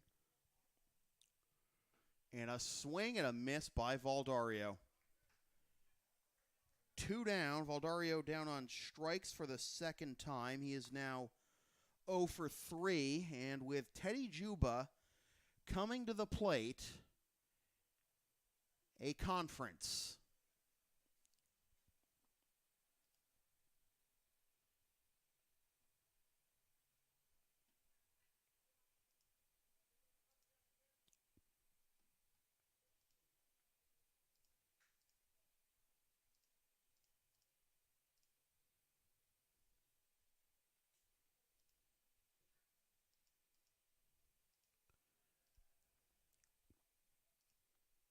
So Cloutier remains in there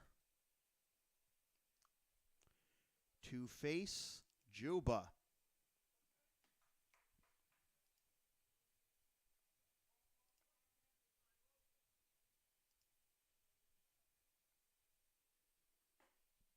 And Juba takes on the outside corner, strike 1. In the bottom of the 6th, it's the bottom third of the order due up for the Expos. Stellato, Oliveira, and Paulino. Just missed. Ball 1. Teddy 1 for 1. RBI double. Runs scored and 2 walks. Expos, by the way, that is down and away. 2-1 last year in the postseason. They lost in 3 straight in the championship series to the Blue Sox, but ended up beating Melrose in 3 games of the semifinals after losing game 1, 5-3. where we were just before par is hit. 3-1 to Juba. Grounded to the right side foul, and we got a full count.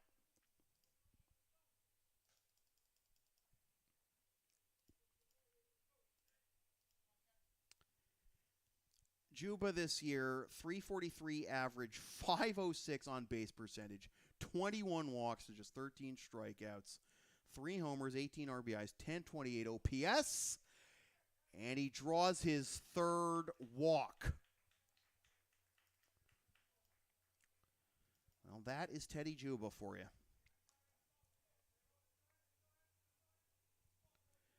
So you got Juba at first. Thought I saw someone going out to pinch run for him, but I guess not. And it'll be Caulfield to bat. Caulfield 0 for 1 with a strikeout sandwiched between 2 walks. And Caulfield takes strike 1.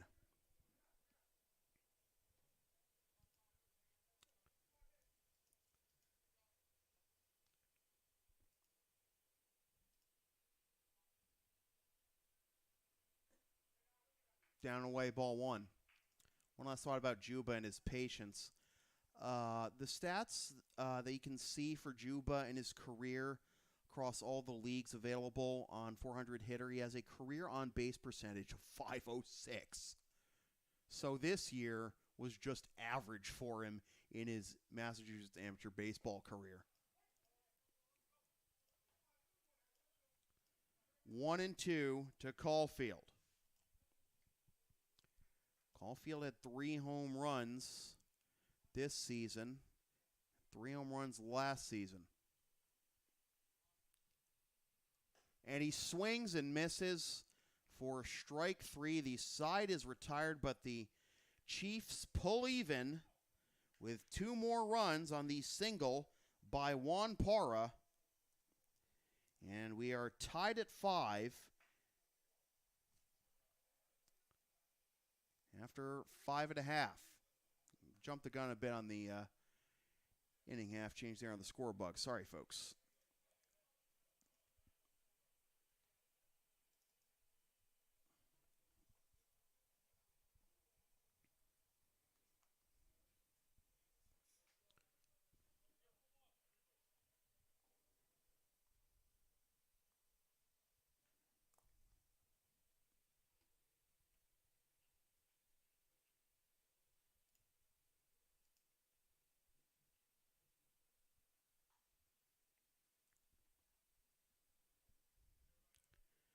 So we are at the 1 hour 55 mark, 1 hour 55 minute mark of this ball game. We're in the bottom of the 6th.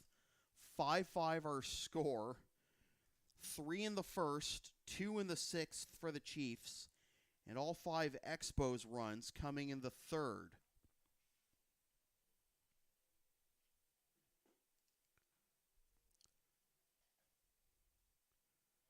Over in Lexington, they're through 5.5. Borja Jones Barasaluthe just pitched a 1-2-3 inning, keeping the Blue Sox within 2, 6-4, as they go into the bottom of the 6th. And if anybody's out there, we'd love to see some photos of you watching both games at the same time if you can.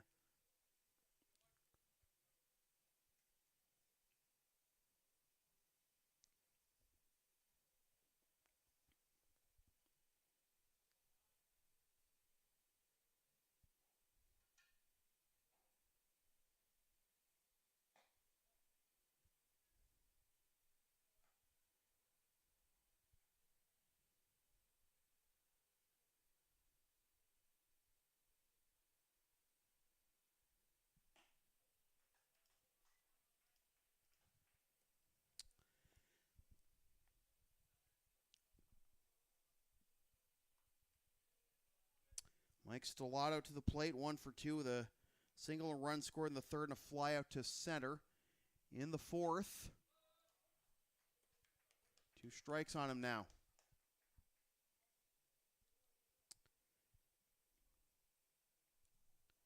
Paul Frisoli still out there for the Chiefs. And a swing and a miss.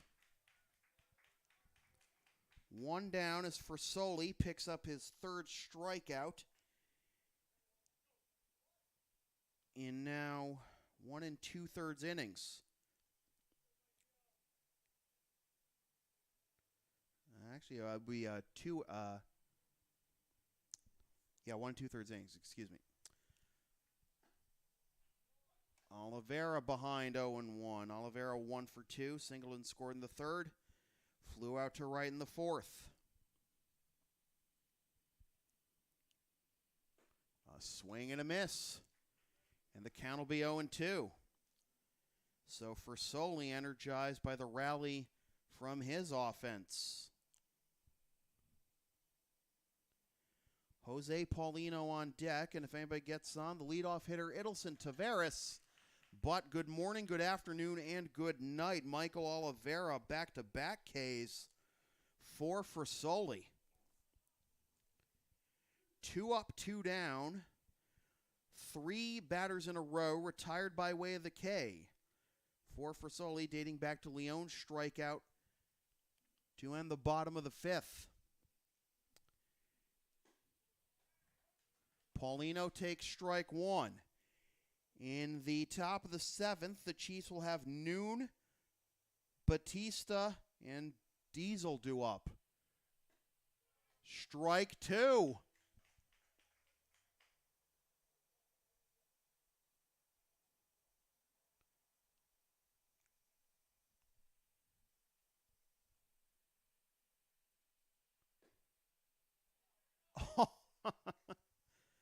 Oh, man, announcers can't have any fun. Want to call an immaculate inning? 1 and 2. Sure, Frisoli would have liked it too. Out there's your strikeout. 4 consecutive Ks for Paul Frisoli. We go to the 7th, tied at 5.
So here we go to the top of the 7th, and the first pitch to Ryan Noon fouled off for strike 1. Noon is 0 for 3 with a ground out to first, a ground out to second, and a pop-up to first. And he will hit this one into center field, sending Taveras back, but it'll stay in the yard and he'll haul it in for out number 1. Noon, Batista, and Diesel due up. If anybody gets on, Adam Johnson. Here is the aforementioned Batista. 0 for 2, reached on an error. That scored a run back in the first and then stole second after reaching. Walked in the third and flew out to right in the 5th.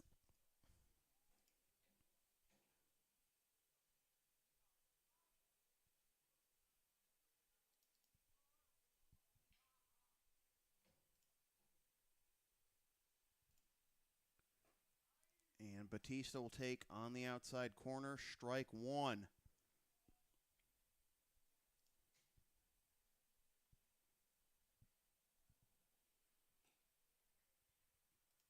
Ball one.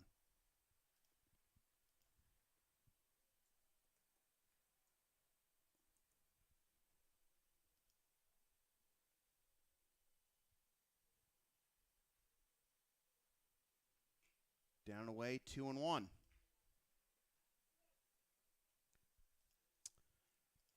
Dom Zayres doubled in Cam Meyer to pull the Blue Sox within one at 6-5 in the bottom of the sixth against the Americans over at Lexington High.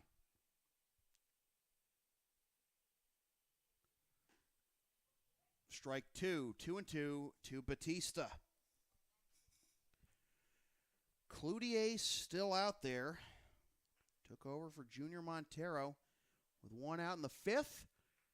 And that just missed a little high, and the count will be full to Batista.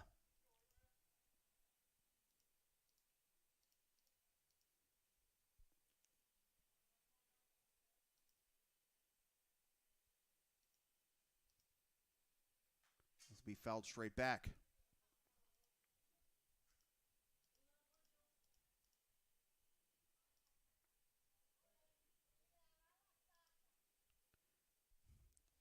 Amazing that a guy like Cloutier can pitch so well, and he's the batting champion for the Intercity League this year at .424. Down and away, ball four. So the go-ahead run on first for the Chiefs with one out in the top of the seventh. Cloutier, .424, Quezada, .391, his teammate. And then it was Ryan Noon at .371, but Noon's been held to an 0 for 4. Batista drawing his second walk. And here is Diesel, who takes strike one.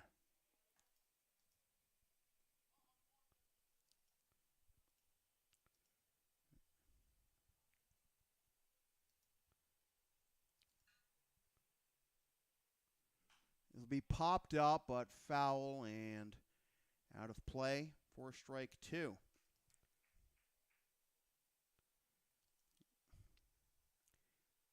It's amazing when you have a guy like Teddy Juba. You know, he draws 1,000 walks a year on his own, and great teacher for the other Chiefs players. But the Chiefs did not draw the most walks this year.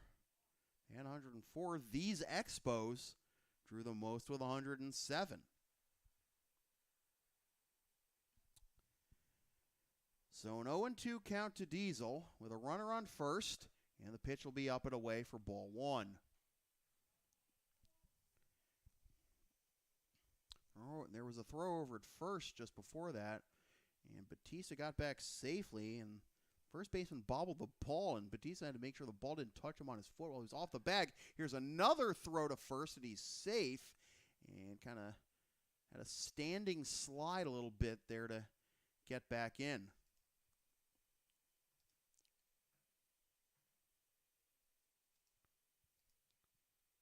Oh, you know he wants to run. He doesn't, though. Throw down to first. Back safely. I guess it was a design pitch out there. Quezada came close to nabbing him. 2-2 now. Gets to 3-2. He is definitely running. And a swing and a miss. Strike three. So Diesel now wearing the golden sombrero with 4 strikeouts, 0 for 4. And that will bring up Adam Johnson. He was 0 for 2 before his walk last inning that eventually led him to score.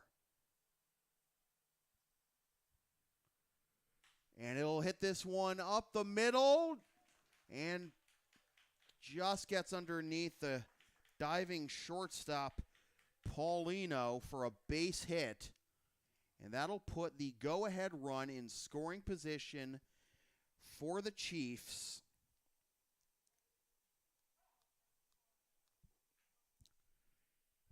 And Tyler Ferdinand to the plate, 2 for 3, 2 singles, and he scored the tying run on the hit by Parra that was aided by an error by the right fielder Paulino.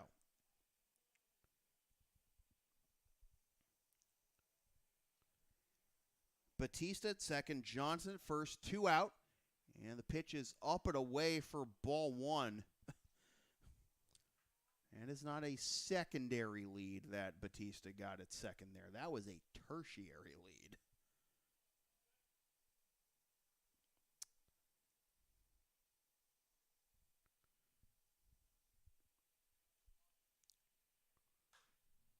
Fouled the other way, and the count will be 1-1. In the top of the 7th, bottom of the 7th, rather, it'll be the top third of the order due up for the Expos. Taveras, Peralta, and Paulino.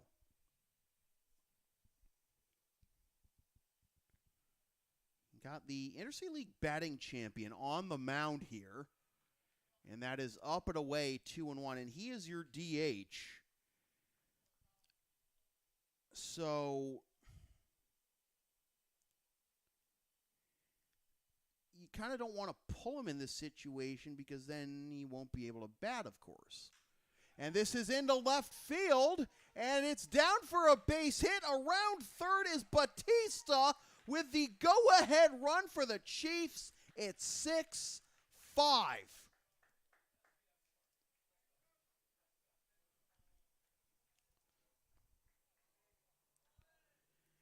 So Ferdinand, 3 for 4 out of the 9 hole. Johnson up to second. And now, Juan Parra.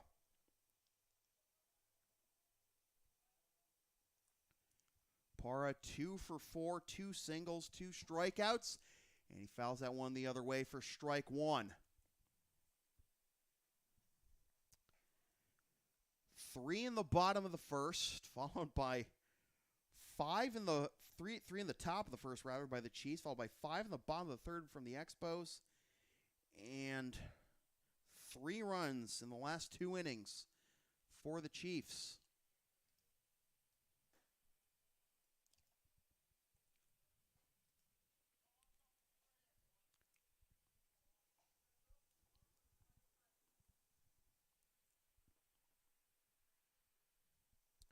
Johnson at second, Ferdinand at first.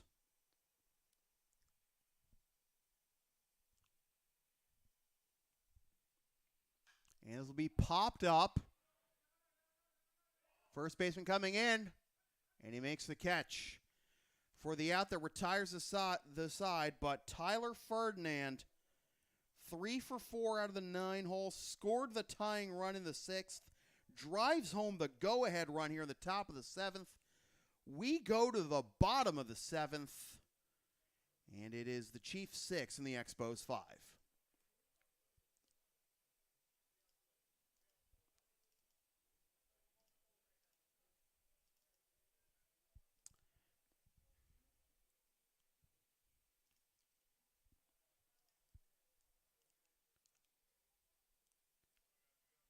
Well, the Blue Sox were unable to pull even in the bottom of the 6th.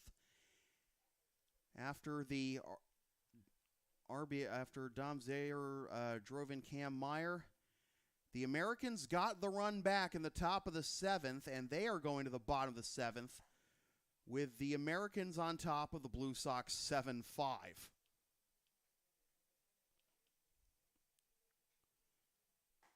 So, the lower seeds in position to steal game 1 in both semifinals.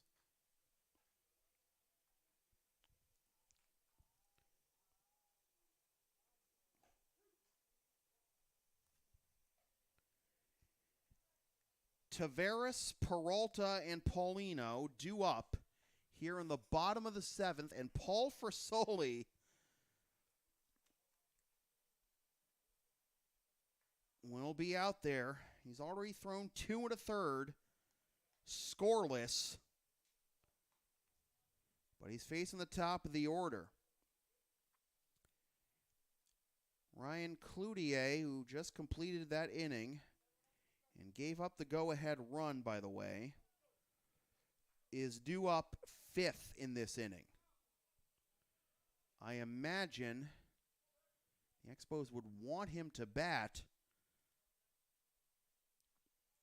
especially in a situation where the game would be on the line, but I don't see him pitching next inning. I just don't. Ball 1 to Tavares, who's 1 for 3 with a double and a run scored.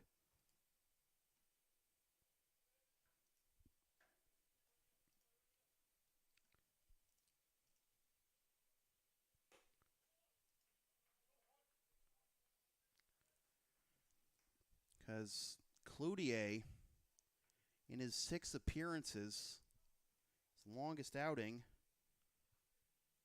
was 4 innings against the Blue Sox on the 26th.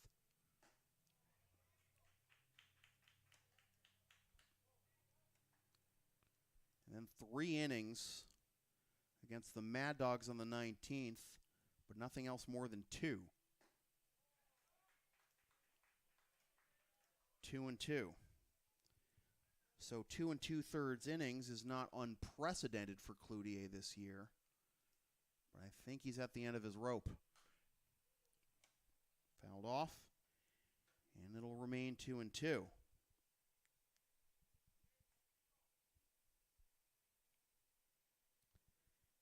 Tavares' double came in the 3rd, drove in 2 runs.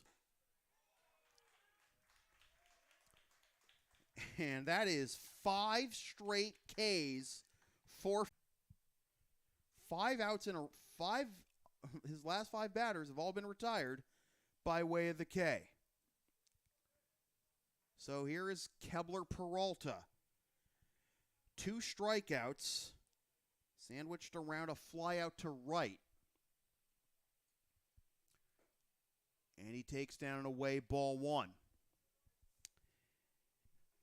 It was Dunphy for the first 3 2/3 for the Chiefs, as that's fouled straight back. 1-1. And then he exited in the 4th with 2 on and 2 out after issuing a walk to Jose Paulino. Frisoli took over, got Tavares to pop up to fly out to center, then allowed 2 hits since, and that's it with no runs in the last 5 batters by way of the K. And he's ahead 1-2. 5 strikeouts in a row, 6 overall, with his first strikeout coming against this man, Kebler Peralta, leading off the 5th. And this will be fouled away. 1-2 the count as the Andre Chiefs look to steal game 1 of this best of 3 Intercity League Semifinals.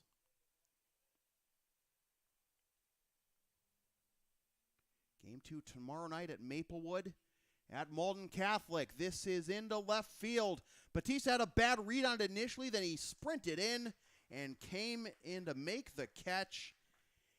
2 down. So it will be up to Leon Paulino to try and prolong this game. Paulino singled home Tavares back in the 3rd, and then came around to score on the home run by the man in the on-deck circle, Dionis Quezada. And this will be grounded to the right side, but foul for strike 1. Apart from that, Paulino popped up to 3rd in the 1st and flew out to left in the 5th.